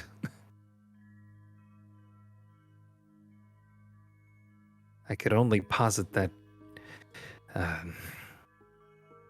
storms such as that would, much like the fishermen here, it seems as though it would catch you off guard. Maris is with us, right? Captain Maris? Yes. What's your take on all this? I have no fucking Yeah. clue. I've never seen anything like this. The fact Wise that words. these, Wise words, Captain. I have been sailing since I was a kid. I have been to every corner of this damn planet. I have been to every country in this, I mean, save for Shan, but I figured that's a given. I've been to every country on this continent, and I've been to almost every single country on the other continent. I have never seen anything like this before.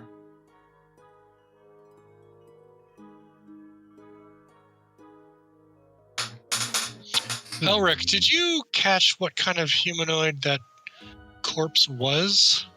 Any idea? I kind of didn't bother looking too closely at it. Would I remember? At this point, it was way too mummified to really get a good look or be able to figure out exactly what it was. It had been dead and rotting and drying out in this heat and for probably weeks at this point. So it was an olive? Yeah. With pointy ears? Yeah, I was going to ask about the pointy ears. I mean, we did burn it. Yeah. We did. I would say go ahead and Elric make go ahead and make a posthumous perception roll. I mean, a bassinet is kind of vaguely boat-shaped. Posthumous? Yeah, because he's already dead. Posthumous. Yeah, it's not funny anymore. Oh, posthumous. Posthumous, whatever. Plus, I haven't been humorous yet.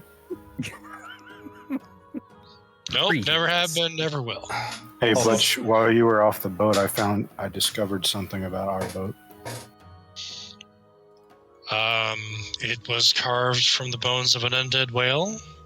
No, An much undead like whale. myself, it is long and hard and full of semen. So, Now for the posthumous.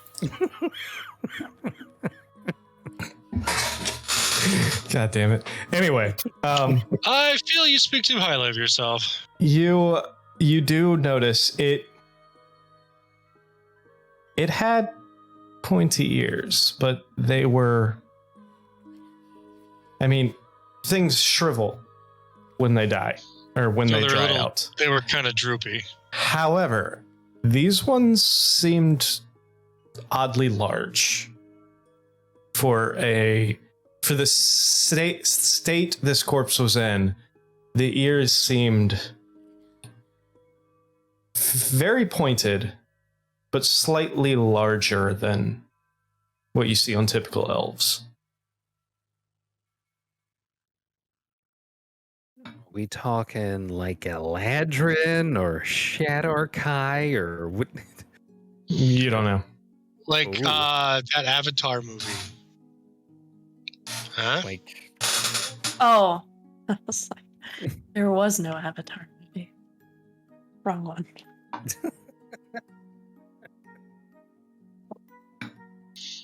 so elven, like elven or elven adjacent.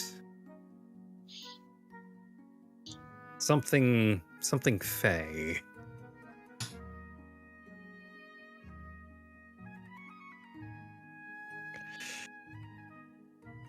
I don't know what lives. I don't know what races live in what.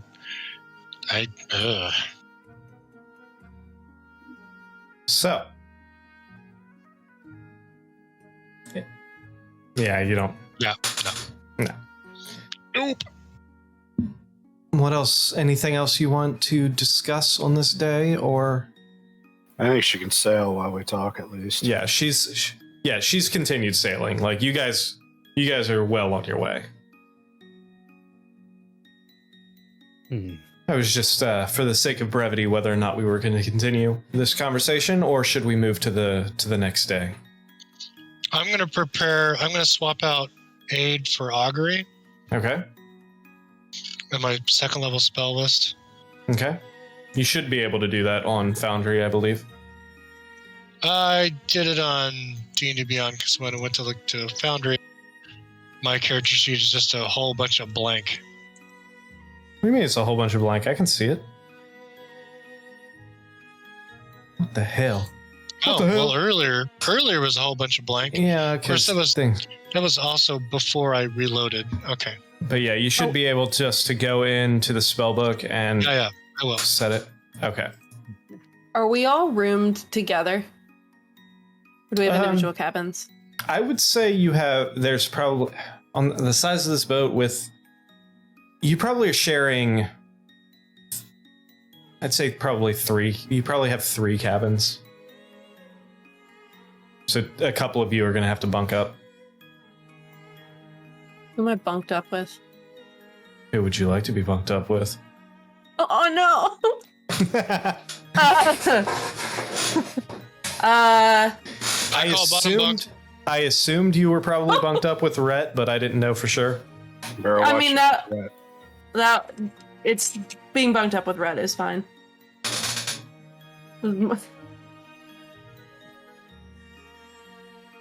That sound like a very big decision. No, I want to. Gwen's gonna do some more journaling tonight. Make her last one she can hold. Okay. Is that a 4 total? 3, my proficiency. Oh, 3. Okay, cool. So you have 3. I think I'm going to have to add a couple to your inventory. I but just we'll do that later. changed the quantity.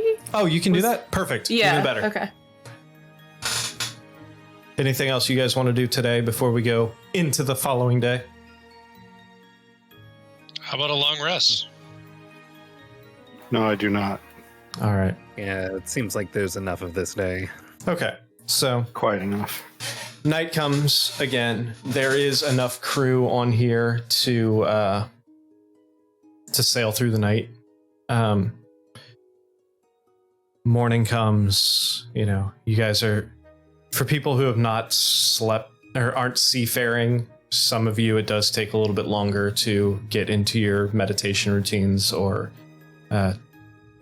sleep patterns, but you do successfully get a full night's rest. Maybe not the most restful night you've ever had, but it's your first night at sea, but it does come. Next morning comes along, and all right, somebody else roll a d20 for me.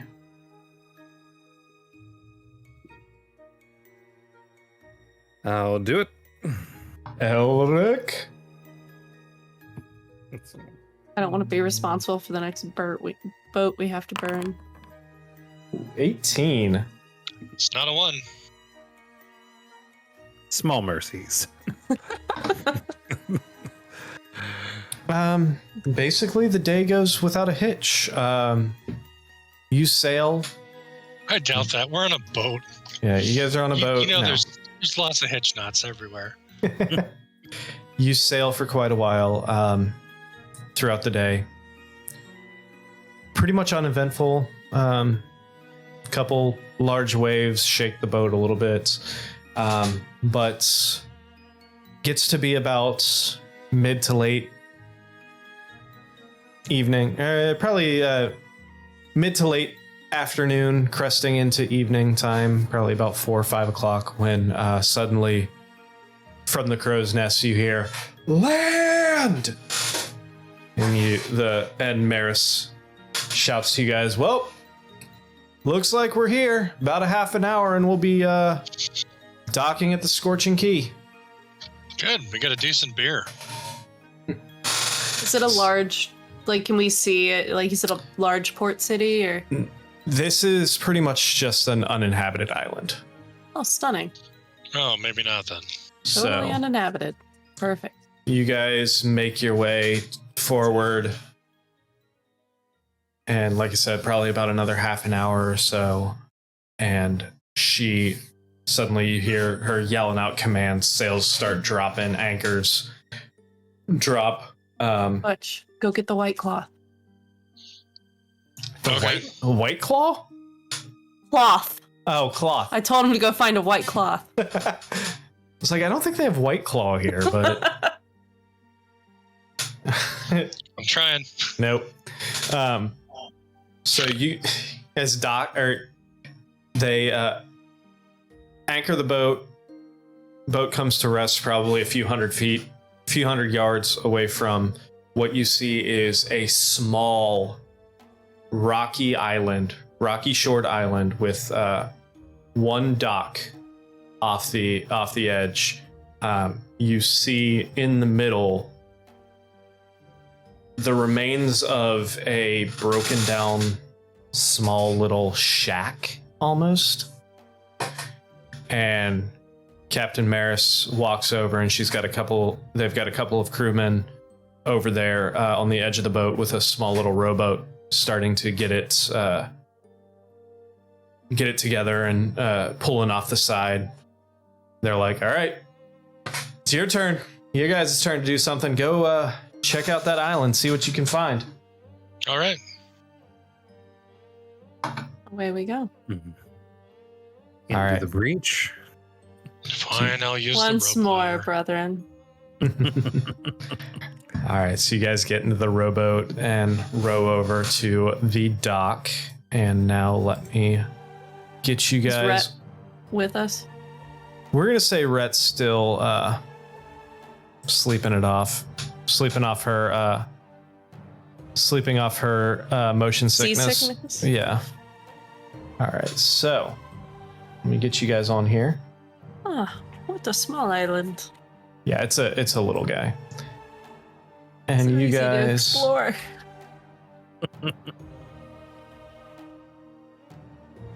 Someone's private hut. and like I said, this is a very small little cay. It's got pretty much rocky terrain around the side. There's a little bit of grass, a couple trees, a couple bushes, and then there's this small shack that looks like it's falling apart, like very ramshackle, very tattered and torn. What do I see stepping off? 17 investigation. Pretty much everything that I just told you. You see not a lot on this island. I'm using my sense of smell. Let's go look in this shack. All right. So you walk into this shack. I'm You going wanna- to, before we enter the shack, mage hand the door open from like 10 feet away. All right. So yeah, you mage hand. As soon as your mage hand hits the door, it falls off the hinges. I'm just gonna go inside, guys. All right. All right. So make whoever wants to make an investigation check for the inside of the shack. I don't even know if I can Holy give someone shit, Arnon. advantage. Damn. I should know who built this fucker. That is a 29 on investigation. All right. So, Arnon, you're looking around this small shack. Like I said, it's very dilapidated, falling. It seems like it's falling apart. Dust, cobwebs, scraps. You do notice the one table right in the center. There are scraps of food still there. There's a couple plates, some silverware, and everything, and food that looks like it's just now starting to mold and go bad. Looks like, if you were to guess, probably about a week old. Bread, scraps of bread. Must have good preservatives here. Yeah, really good Yeah, fucking that's some amazing preservatives. food. No, more or less, it's to the age of decay that you could tell it's probably about a week old. Small little side room with a couple broken barrels and boxes, but you don't really notice anything other than just like tattered scraps. Then you turn, and the other room to the side has a couple of bunks laid out. You do notice on the table, though, next to the scraps of food, you do see a small note that just says, we sent word that we are leaving the island. A large storm to the north, so we're headed west to make our way around before turning north. Prayers to Melora for safe travels.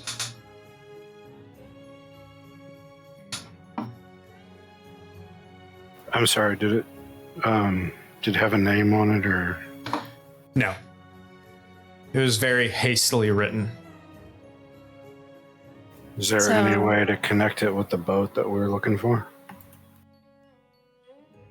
You would assume that this is probably from the people, because sitting next to these scraps of food, that the time frame kind of matches with when this boat went missing.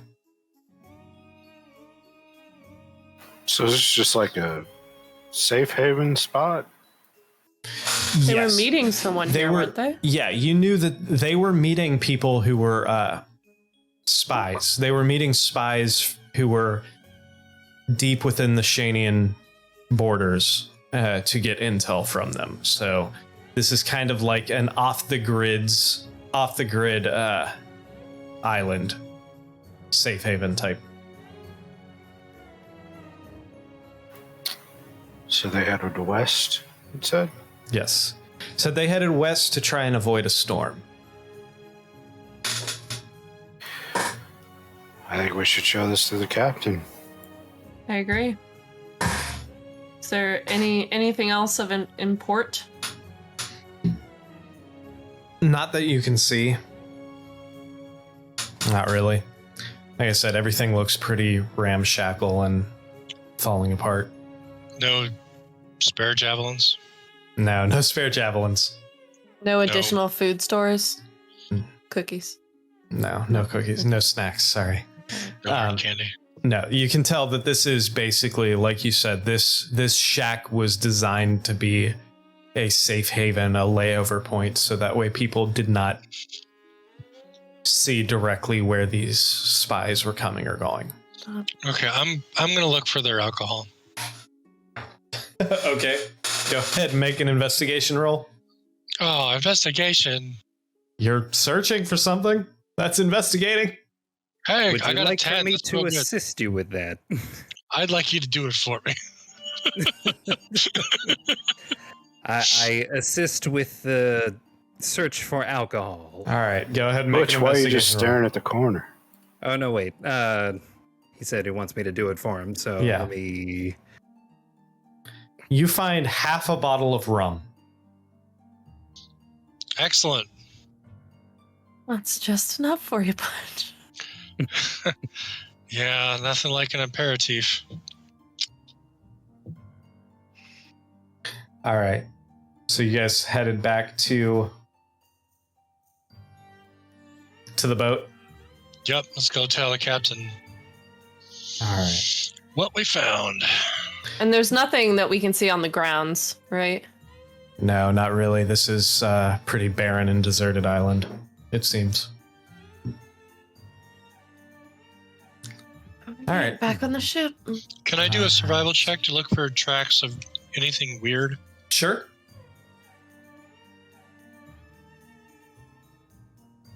All right. 18 survival checks. So you do see quite a few humanoid tracks going to and from this shack. It looks like they're basically going to the shack, back to the dock, just back and forth between those two areas. That's really all you see. It looks like quite a few sets of footprints. All right. All right. So, make sure I select the right thing. So you guys make it back onto the boat. Maris is standing there. They're like, find anything? Rum. I found this. They look at the note. West. Why would they? Because you know that this island, like the base of Conticaria, the southern tip of Conticaria, this island is on the southeast corner. I would pull it up, but I lost all my fucking maps. So I'll throw it in the Discord chat so you can at least see it. Fuck off. Paste. Nope, that didn't work. Copy. Oh, it did paste. Okay. So you can see there the island.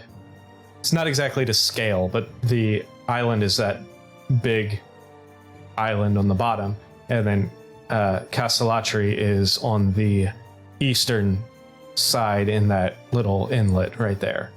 So the idea of going west before trying to go north doesn't really make much sense. Maybe they were moving based on information they received. Yeah. And they said they were trying to to avoid get a storm. Storm. Which means the storm was to the North. east. They said the storm was to the north. Right. So the storm was between the island and the mainland? That's what it appears, yes.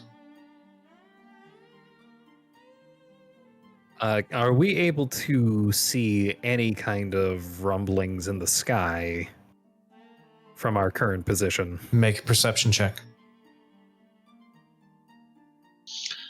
And that boat we discovered, that was to the west of this island, right? It would have been to the east because you guys came around the tip. Oh, we came from the okay.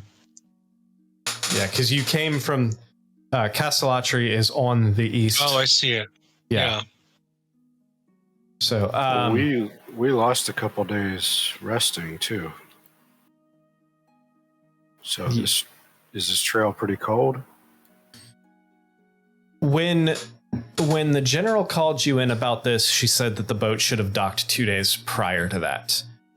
Then you rested. Then you went and fought the Duragar.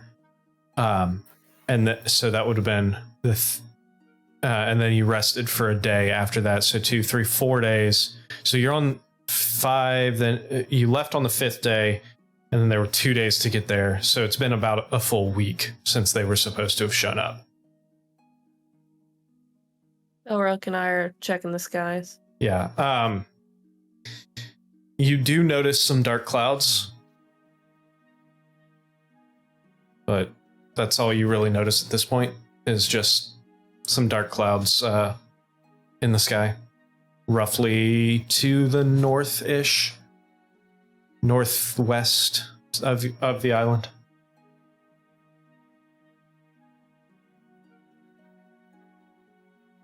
I wouldn't normally be one to be paranoid of a weather pattern, but I get the feeling we ought to avoid dark clouds, at least for the time being. I could do a little augury. By all means. All right.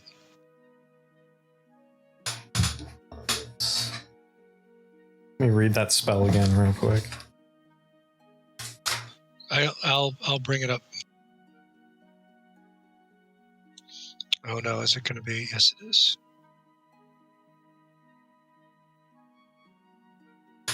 Okay.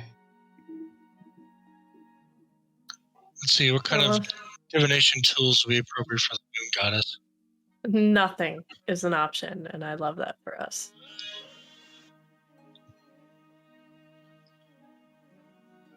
Nothing. Yeah. I like Yay. wheel, wheel, and woe, or nothing. All right.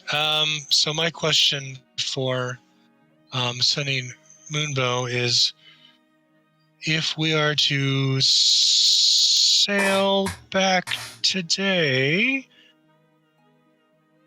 that is our specific course of action within the next, 30 minutes? Are we looking at good or bad, or both, or neither? Yay. Are you asking about sailing back to the mainland? Oh, where do we want to go? Is it not the mainland? West. No, I mean, yeah, I just want to, are you asking about sailing north straight back to the mainland through the dark clouds, or are you asking about sailing west? I'm asked. Oh, I could ask about west. Would you prefer west? What do you guys think? I mean, it has to be a course of action. All right. So if we are to sail west, and you said that's toward the dark clouds? No, the dark clouds are north of you. Oh. The boat went west according to the note. Right. Oh no, I've gone cross-eyed. Which you would also know west is towards Rockrialt as well. Right. Wouldn't we be more interested about the dangers of sailing towards those clouds? But if those clouds are indicative of a storm, and the storm is what got the fishing boat. But here's the thing, if the boat we're looking for got sucked into the whatever that is, they were going west. So if we go west, are we just repeating what they did? Okay, let's ask that. Okay, so explain to me exactly what you're asking. I think we're asking if we are to sail west following the same path as the boat previously, will those results be good for us or bad for us or neither or both? So describe to me the casting of this spell.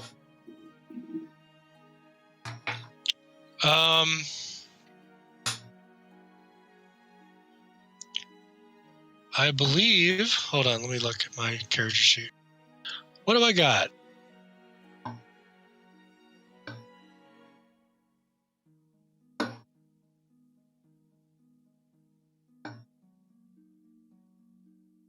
Oh, come on. Yeah.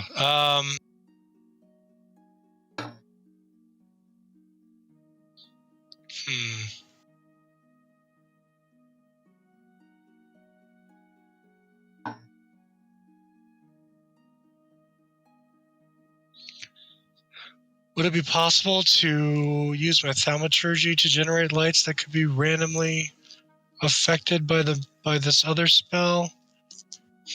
I don't have anything. I mean, presumably it would, because this Sure. spell's in my repertoire. Sure. So I'll use my thaumaturgy to create 2 different sets of the phases of the moon, which can float above me against a dark background. So this could be done below deck. Then allow the powers of to show me the results of the spell. Okay. So you have multiple phases. Yeah, so if you got the new moon and you've got the full moon and then you've got the waxing, Waning, different phases of yeah. waxing, different waning, yeah. Okay. Okay. So, and you are asking whether or not sailing west in the direction that the boat went is going to be favorable or not. Following the same path that it had taken. So you see these floating phases of the moon around your head. You ask this question. And it appears to you certain things start dimming and growing brighter. Dimming, growing brighter, dimming, growing brighter. Almost like a roulette wheel, spinning and spinning, spinning. Then it seems to come to rest. Almost everything fades. Yet you look to your left and you see one full moon. And you look to your right and you see one new moon.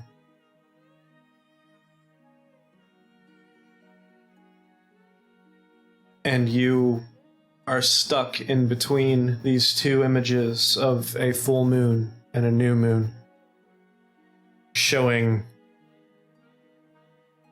the positivity and the negativity.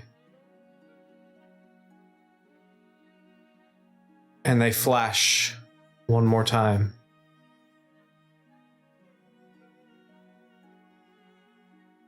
And you can't quite picture which one. If either one of them is brighter than the other. So knowing your relationship and knowing your faith, you get the feeling that heading west could potentially lead you to answers, but also could potentially lead you to something very dangerous as well.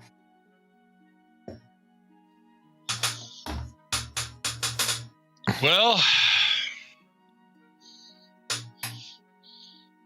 we're looking at answers if we sail west, but we're also looking at danger.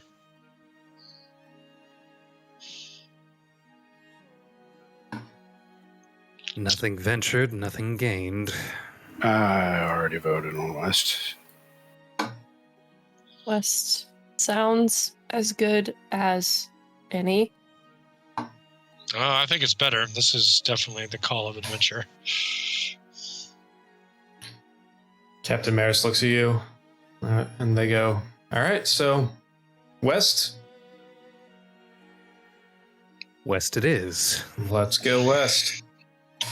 All right, she starts shouting all the, weigh anchor, hoist the sails, whatever other fucking sailing terms that they shout. Loose the mainsail, raise anchor. Yeah, all I that hate shit. that spell. I hate that spell so much. All right. And you guys are off. You start sailing. You're sailing west. It's getting close to dusk at this point, so the night crew takes over. You guys continue sailing. Is there anything else you guys want to do before you rest for the evening? I think Elric is going to stay up on deck late into the night. Kind of watching the stars. Okay. Maybe don't change on us. Make a perception check for me, Elric. Perception. I'll be sharing that rum with the crew. Okay. Apparently you're sharing some with Elric too, because... Alright, so you stay up on deck for a little while, but eventually the day of sailing starts taking its toll and you realize that you really do need to rest. The rum was in my eyes. So Sorry. you all find your nightly rest, and then early in the morning,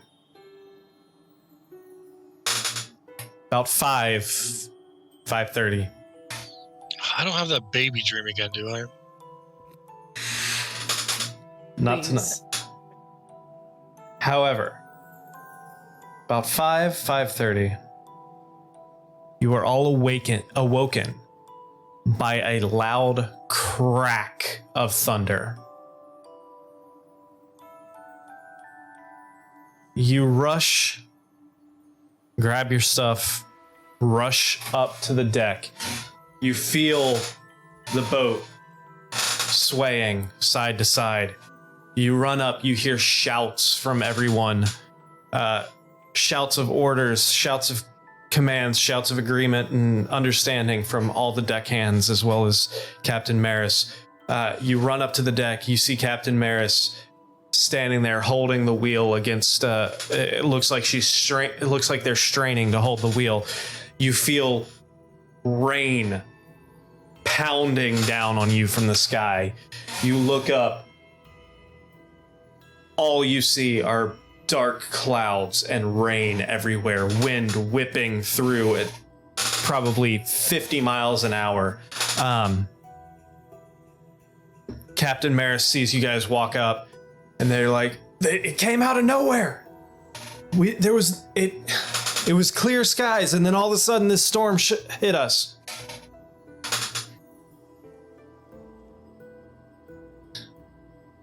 Ships listing from side to side, ropes flapping all over, people running, trying to grab ropes, trying to keep things steady. Everyone make a strength saving throw. Oh. Shit. Stunning. Butch.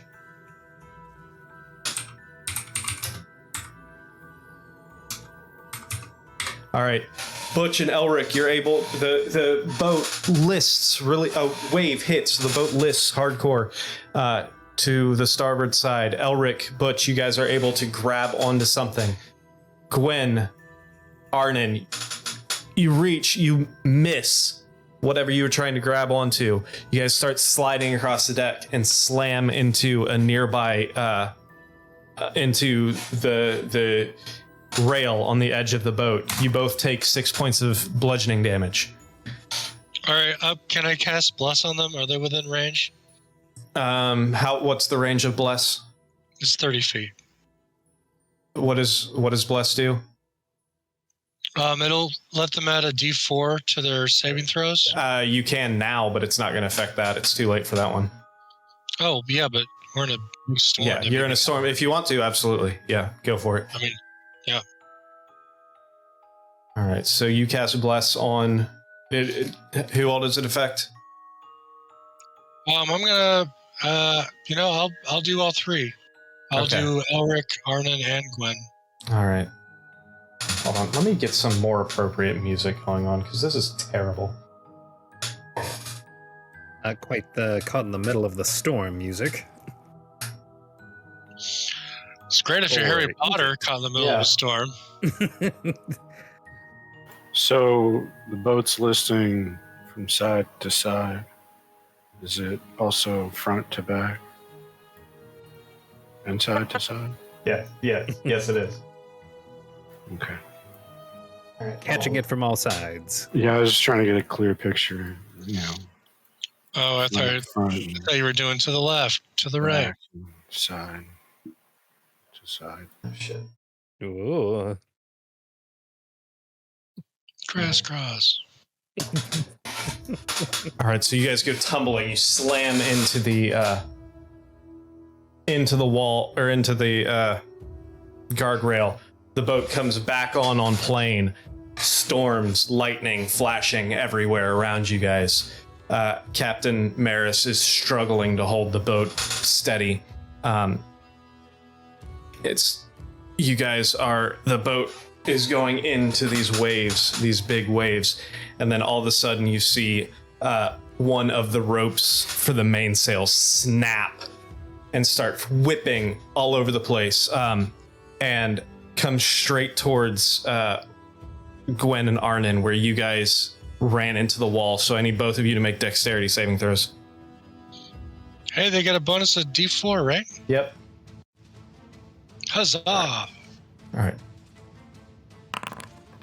Yeah, both of you are able to duck out of the way as this rope comes whipping right past you. There is one crew member, though, that's beside you that isn't so lucky, and it whacks them right in the face, and they fall to the deck, not looking very hot. Going a few more feet in, Captain Maris is going to, let's see, 1 second here. She's able to hold on to the wheel just enough to keep the boat steady. Man, I can hear the ropes creaking and everything. I know, right? Yeah, it's like every time you move, I hear the ropes. It's the boards. It's ambiance. I love how you're doing that. Yeah, right. Can- Thanks. Can I cast guidance on the captain? Absolutely, you can. Okay. All right. And you guys are going back and forth, fighting this whole this storm for probably about 15, 20 minutes. And then I would like everybody to make another strength saving throw.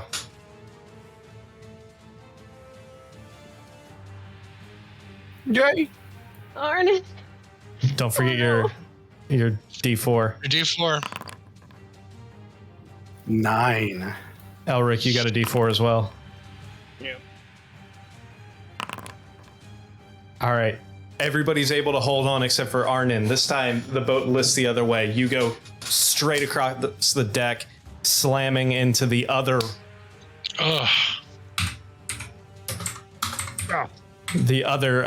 other guardrail. 7 points of bludgeoning damage. Am I next to Butch now again? I don't know where all of you were, to be honest, at the beginning of this. But I feel like Butch is probably close to the middle of the boat, not near one of the sides. While I zoom past him, I'm going to say, "Hey, Butch, you know why they named ships females? Why? Why is that? Because their plastrons are convex." You use such strange words. Ugh. Can I? How likely, if I were to write something down, would it remain unsmudged at the moment? There is rain pouring down, waves crashing over the If you deck. really want to remember that Never joke, I'll mind. tell it to you again after the storm. Yeah, there's Wonderful. yeah. Disregard what I was saying. You probably not. Okay. All right, so yeah, waves crashing over the sides, rain pouring down. This continues back for probably another 15, 20 minutes. And then let's do one more strength saving throw for Captain Maris. That sailor who's looking pretty bad. Can I cast? Is he like knocked out? Yeah, he's knocked out. All right. Well, I don't think I'm going to be able to get close enough to him to stabilize him, so I better cast Healing Word on him. Okay. I mean, I feel like it's my job to keep people alive. All right. All right. Yeah. So you cast Healing Word, and this, he looks, he pops, his eyes pop open. He's looking pretty dazed, but he gets up, and right when he does that, Captain Maris shouts, "Grab the rope!" And the same rope that whipped him in the face, he reaches up and grabs it, pulls it down, and ties it onto a nearby cleat. This storm continues wrecking the boat back and forth for probably a total of about 15-20 minutes. But for you guys, it feels like hours. And then suddenly you see the clouds start to part. The rain starts letting up. The lightning and the thunder start sounding farther and farther away. And the ocean starts calming. And then you guys emerge into clear waters. Are the stars out? Everybody make perception checks.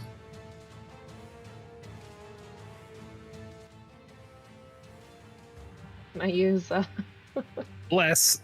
bless for that? Yeah, I believe you can. I think it's saves.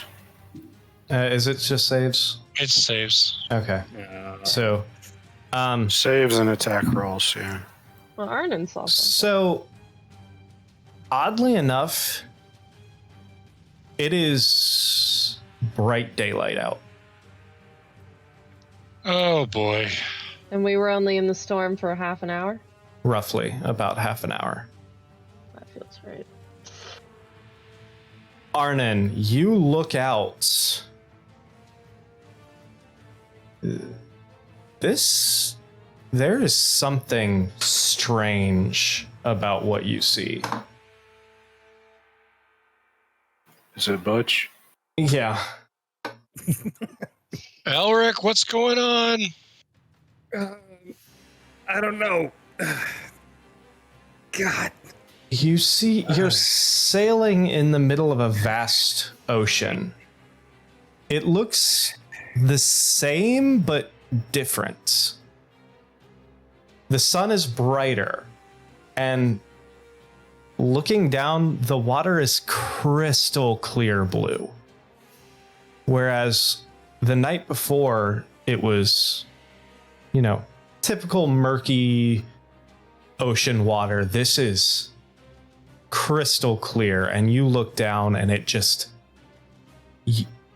if it wasn't for the fact that it got darker with depth, you feel like you could look through it for miles.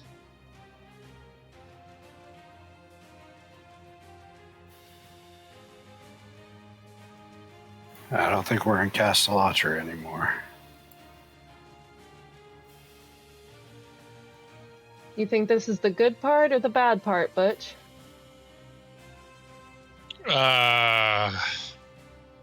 Yes.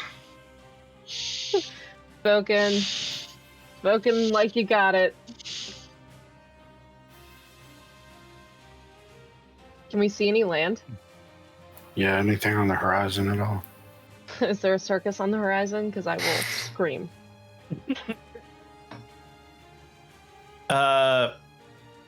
Arnon is the only one to see it with that perception check. Far, far, far off on the distance, barely visible on your eyesight, you see this a tiny speck of what looks like raised land. You don't know how far away it is. You don't know how high that potential cliff maybe raises over the water. But all the way around you, this is the one thing you see.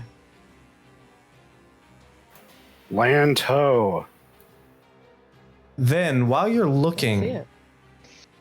in that area, you see something shiny, something reflecting the lights. Or is it casting light? This glimmer raises up from the land, a bright beacon reflecting the sunlight. The object raises high into the sky, and then you notice it starts to get bigger and bigger. The reflection of the light is so bright it is almost blinding you. You have to kind of put your hand up to block the light. Is that everyone now? We At all this see point, it? Or just yes. Arnon? At this point, Arnon would have, I would assume, pointed out. Dragon ho. You're supposed to leave them. Don't drag them. Squinting your eyes and peering over the top of your hands, the object gets closer and closer, and then suddenly you notice what was just a shapeless glimmer starts to gain form. It goes from appearing small and somewhat round to seeming oblong. The sides of it appear to be wobbling. Peering through the reflection, you see the object not only is bouncing in the light from the sun, but the object itself appears to be golden, making the reflection that much more intense. The object continues to get closer. The wobbling sides you can see now are wings, and they aren't wobbling, they're flapping, propelling this object closer to you. It's now about the size of your thumb, and you can't tell how far away it is.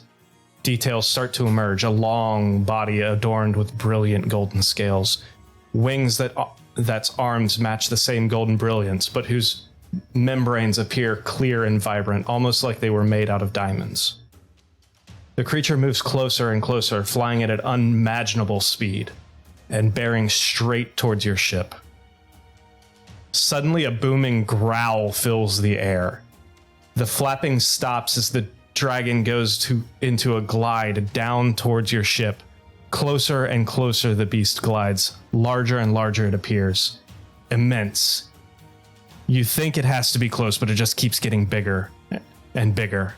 Illusion of distance skewing your perspective. Suddenly, the dragon goes into a full dive towards the bow of your ship. Screams of commands from the captain. Prepare for impact! Screams of terror from the crews. The gargantuan beast is about to crash into the ship when, at the last moment, it adjusts its course, lifts into a steep climb over the bow of the ship. The reflection of the sun becomes the brightest off. The reflection of the sun becomes brighter off of the underbelly, too bright to handle. Then a flash, immense light, but in an instant it fades, and where there was once a massive dragon, a humanoid figure floats down, descending onto the deck of the ship. A tall, slender figure with sun-kissed brown skin and long, smooth golden hair that comes down to mid-back floats down, their bare feet gracefully touching down on the deck boards. Their arms gracefully held out to their side, their golden robes loosely open in a deep V that reveals its lithe but muscular chest. They turn their head towards you and stare with a look of slight annoyance, and a deep voice speaks calmly yet assertively. Who are you? And how did you get here?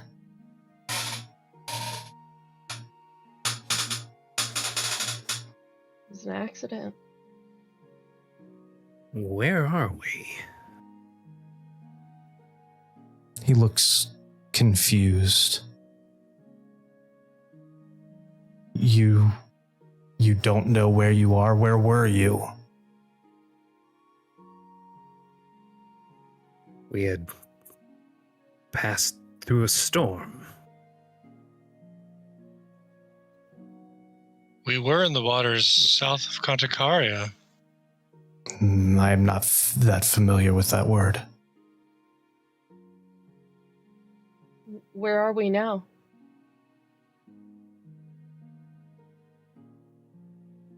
You honestly don't know.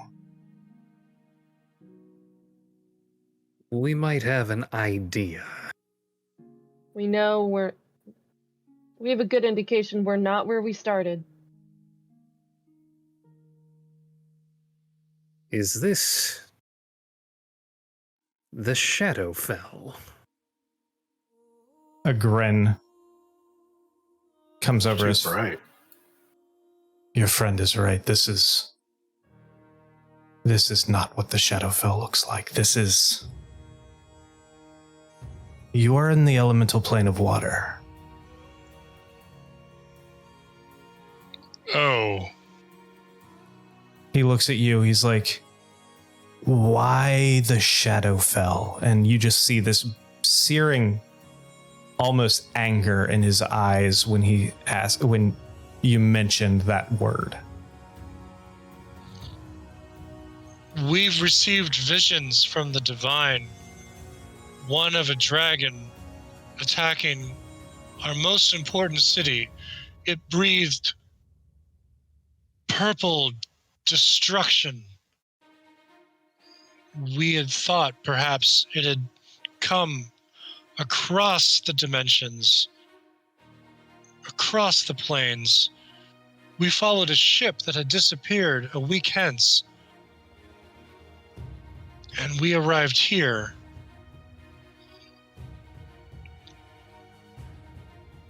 Do the dragons here breathe purple flames? He just kind of laughs. He's like, I am the only dragon here. And no. I beg my pardon, and I bow. He looks up. Wait, did you mention the ship? Sorry.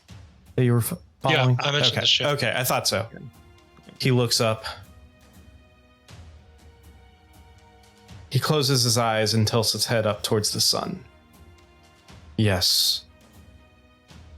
Another ship did come through here about a week ago. While I was away.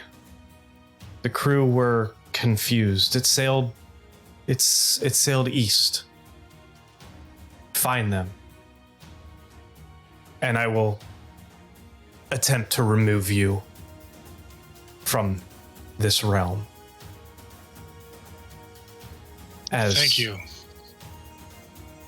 The quicker you are out of here, the better. You are not meant for this realm, and it would be best for me if you left as well. Would we know who this is? Probably not. Then I ask, is this your realm? He laughs. It's more of a,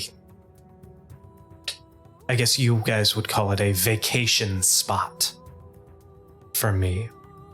This is a place I come when I do not want to be disturbed, as the majority of the residents here reside either underneath the waves or far off to the point where I can be here in peace when I'm not fulfilling my other duties. Other duties. Watch me right here. Yes.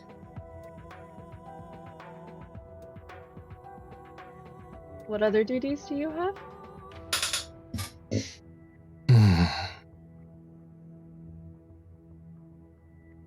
He looks at you and he says, since none of you seem to know who I am Tithonus. I am Thane of Saldor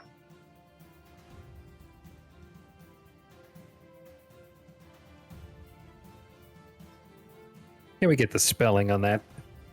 His name is Tithonus. It's Tithonnas. And he said he's the Thane to Saurdor, Sardoir. Did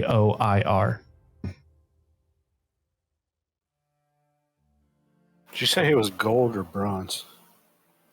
His scales were gold, but his wings were like a clear diamond-ish.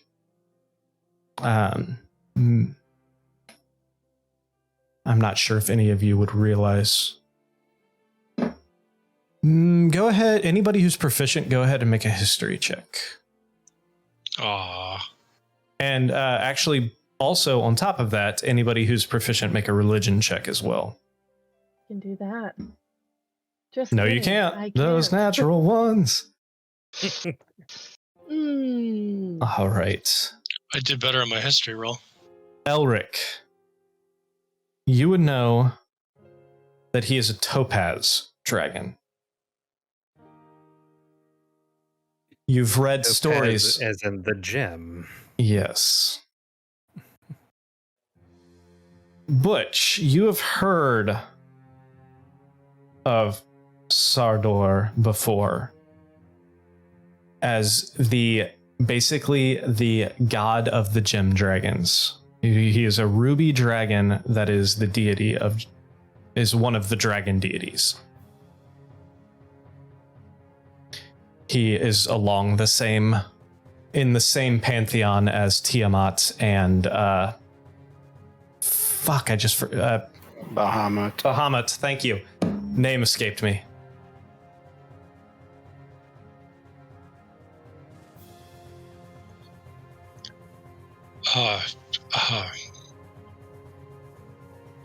Guys, he's basically a god. He's a god.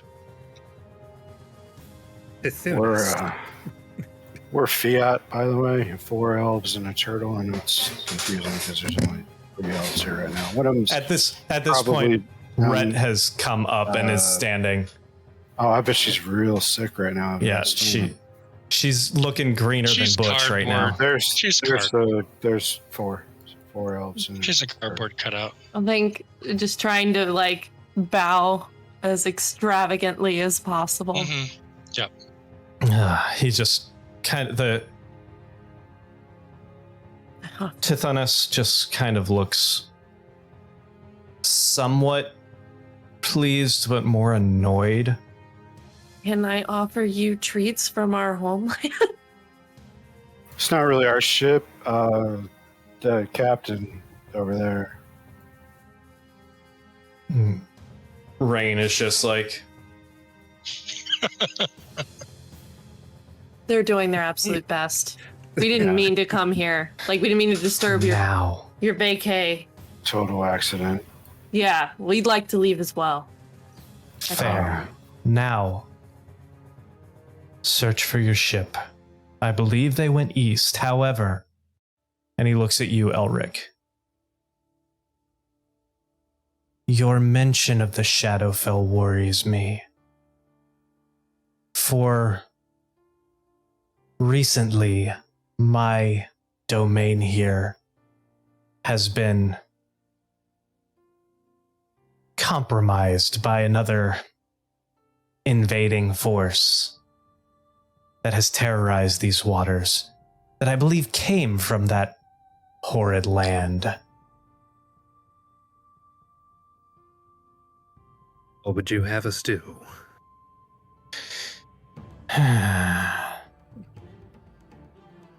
Search for your ship, but beware this other captain that roams my land, and if you can,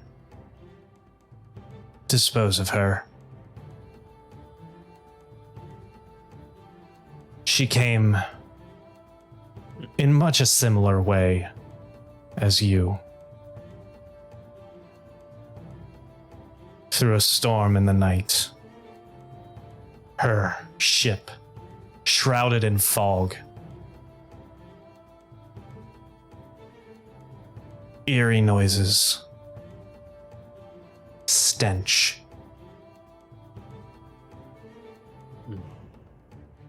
So I know what realm celestials are from?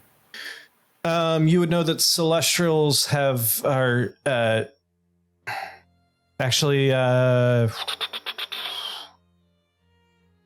make a religion check.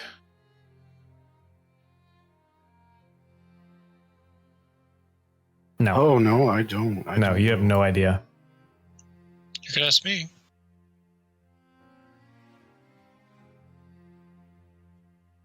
Do you know where celestials are from, Butch?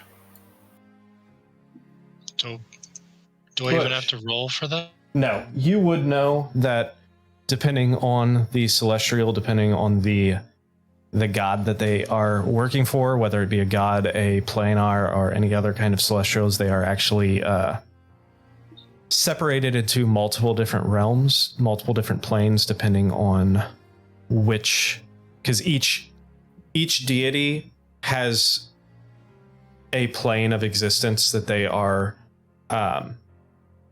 more or less bound to. And then each deity in those planes has their own civilization, so to speak, of celestials. I'm cutting out real bad, so I missed most of that, so just assume I summed that up. Hey, Tethanos. Do you happen to be familiar with a black-winged celestial with a golden scythe?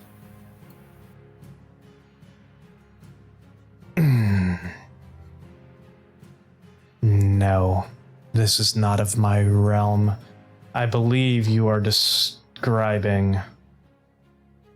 And he kind of tilts his head and closes his eyes again. I believe you're describing a Death Pact angel. But I am not familiar with where they reside. Cool. You know, never mind.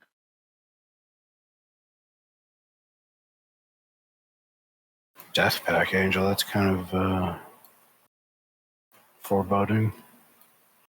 Do folks who make death pacts reside in realms like these? Realms like... Just other ones. Different planes. Do they have realms? There are countless realms. Okay. There are countless realms. Stunning. Thank you. Is it like egocentric to call ours the prime material plane to somebody like this?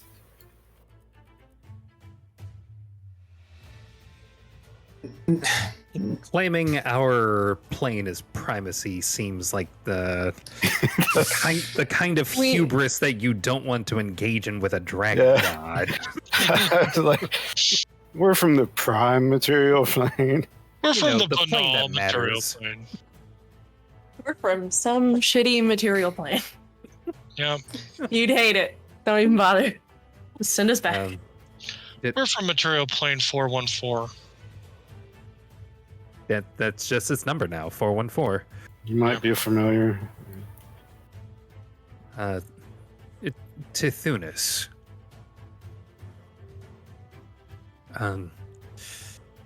Is there a symbol or sigil that you leave behind whenever you place your mark on something? Again, I am just the Thane. I am not the deity. I am the right hand of the deity. Of course.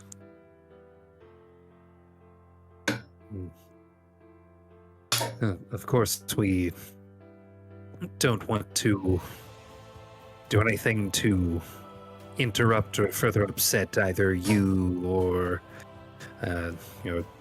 Souder. If you have any Would you know exactly how we can get from here to the Shadowfell? We're sailing blind. To get here, to get to the Shadowfell from this location,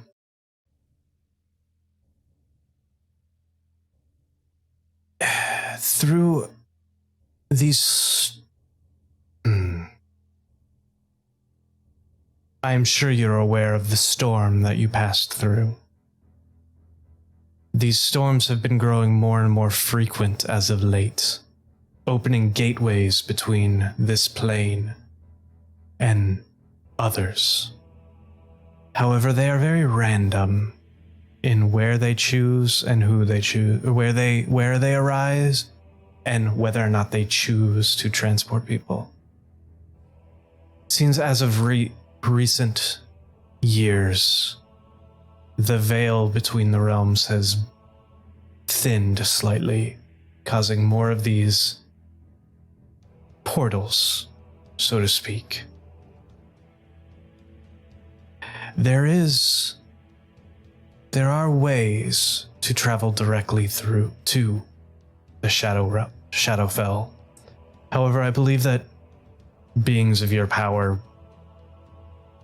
are not quite there yet. Although there is always Sigil.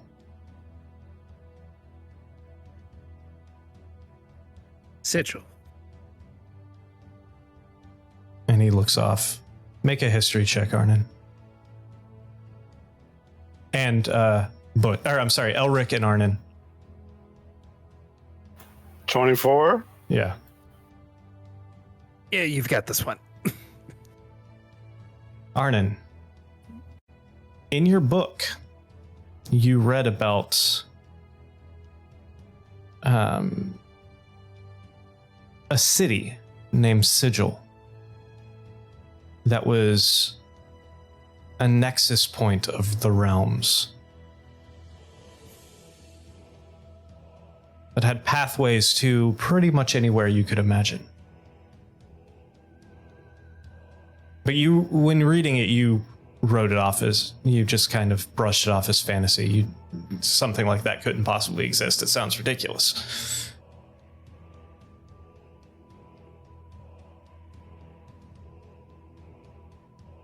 I would share that information.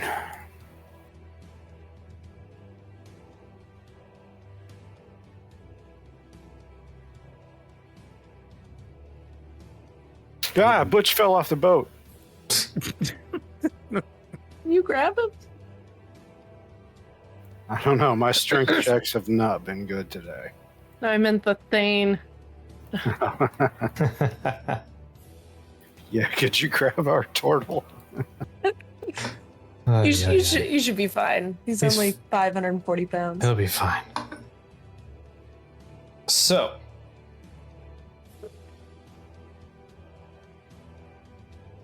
he looks across each of you.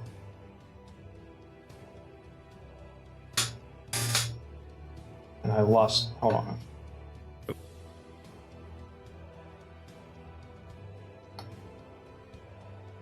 Again, search for your crew. Beware this dark ship.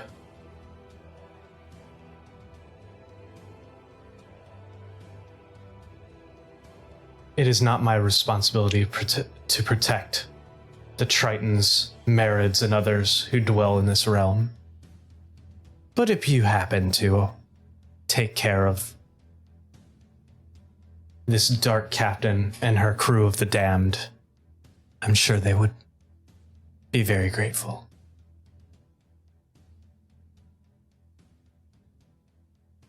Before I leave you, though, and she turns over, and I hate doing this while she's gone, but timing.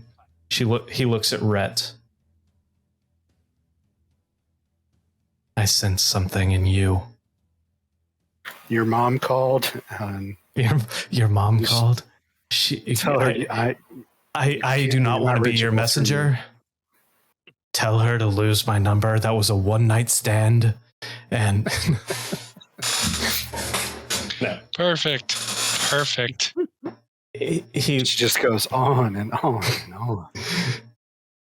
he walks over towards Rhett, and you just see Rhett staring up.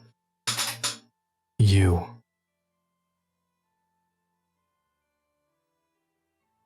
There's something about you. And he, for a split second, you see his hand revert back to the dragon claw. And with his other hand, he reaches down and pulls off a scale and hands it to Rhett. When the time comes, you will know what this means. And backs up, and Rhett just kind of looks at it. Folds her fingers around it and tucks it into a pocket. Now, find your ship and leave my realm. Are you gonna help us leave when we find that ship? Do you have any recommendations on That's how to what he get said. back? Yes, Yeah. I can. Yeah, that's what he said. Okay. I don't- Cool, just go. asking. Just Go asking. Thank you. chillax. I You got this. I Thank cannot take you directly to your home, but I can start you on the path. Thank you. Cool. At this point, he goes to the bow of the ship. He starts levitating up in the air, and you just see this bright flash as he transforms back into the dragon and flutters off. Flutter's probably not the best word for a dragon thing, as he flies off back towards where he came from. He wings away. Wings away. So, Butch, crew of the damn dark ship, that'd be stuff that you like to kill. We just shared air breathed by a god. I think he's just, like the right hand of a god. I need to sit down. Yeah. It's like really old, established. I mean, Red not just received a gift. I have to sit down. I just sit down on the deck. We know where East Furiously is. taking notes. Rain would be able to tell which way east is. You did great.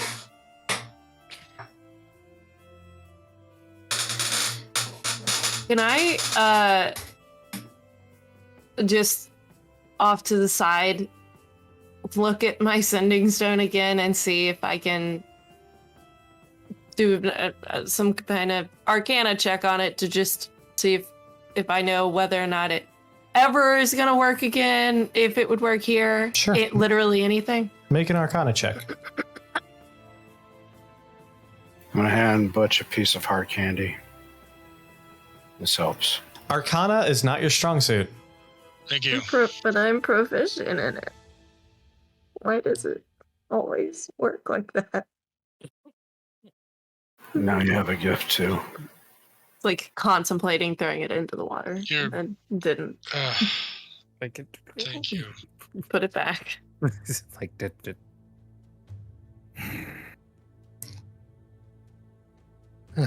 Well, it appears we have some more sailing to do.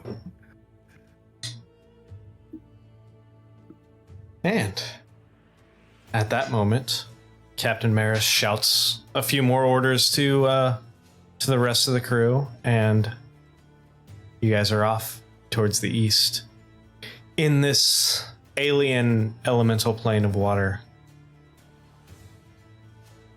And that is where we are going to call it for the night, and we will pick up next week to see what befalls our team of adventurers in a brand new plane of existence.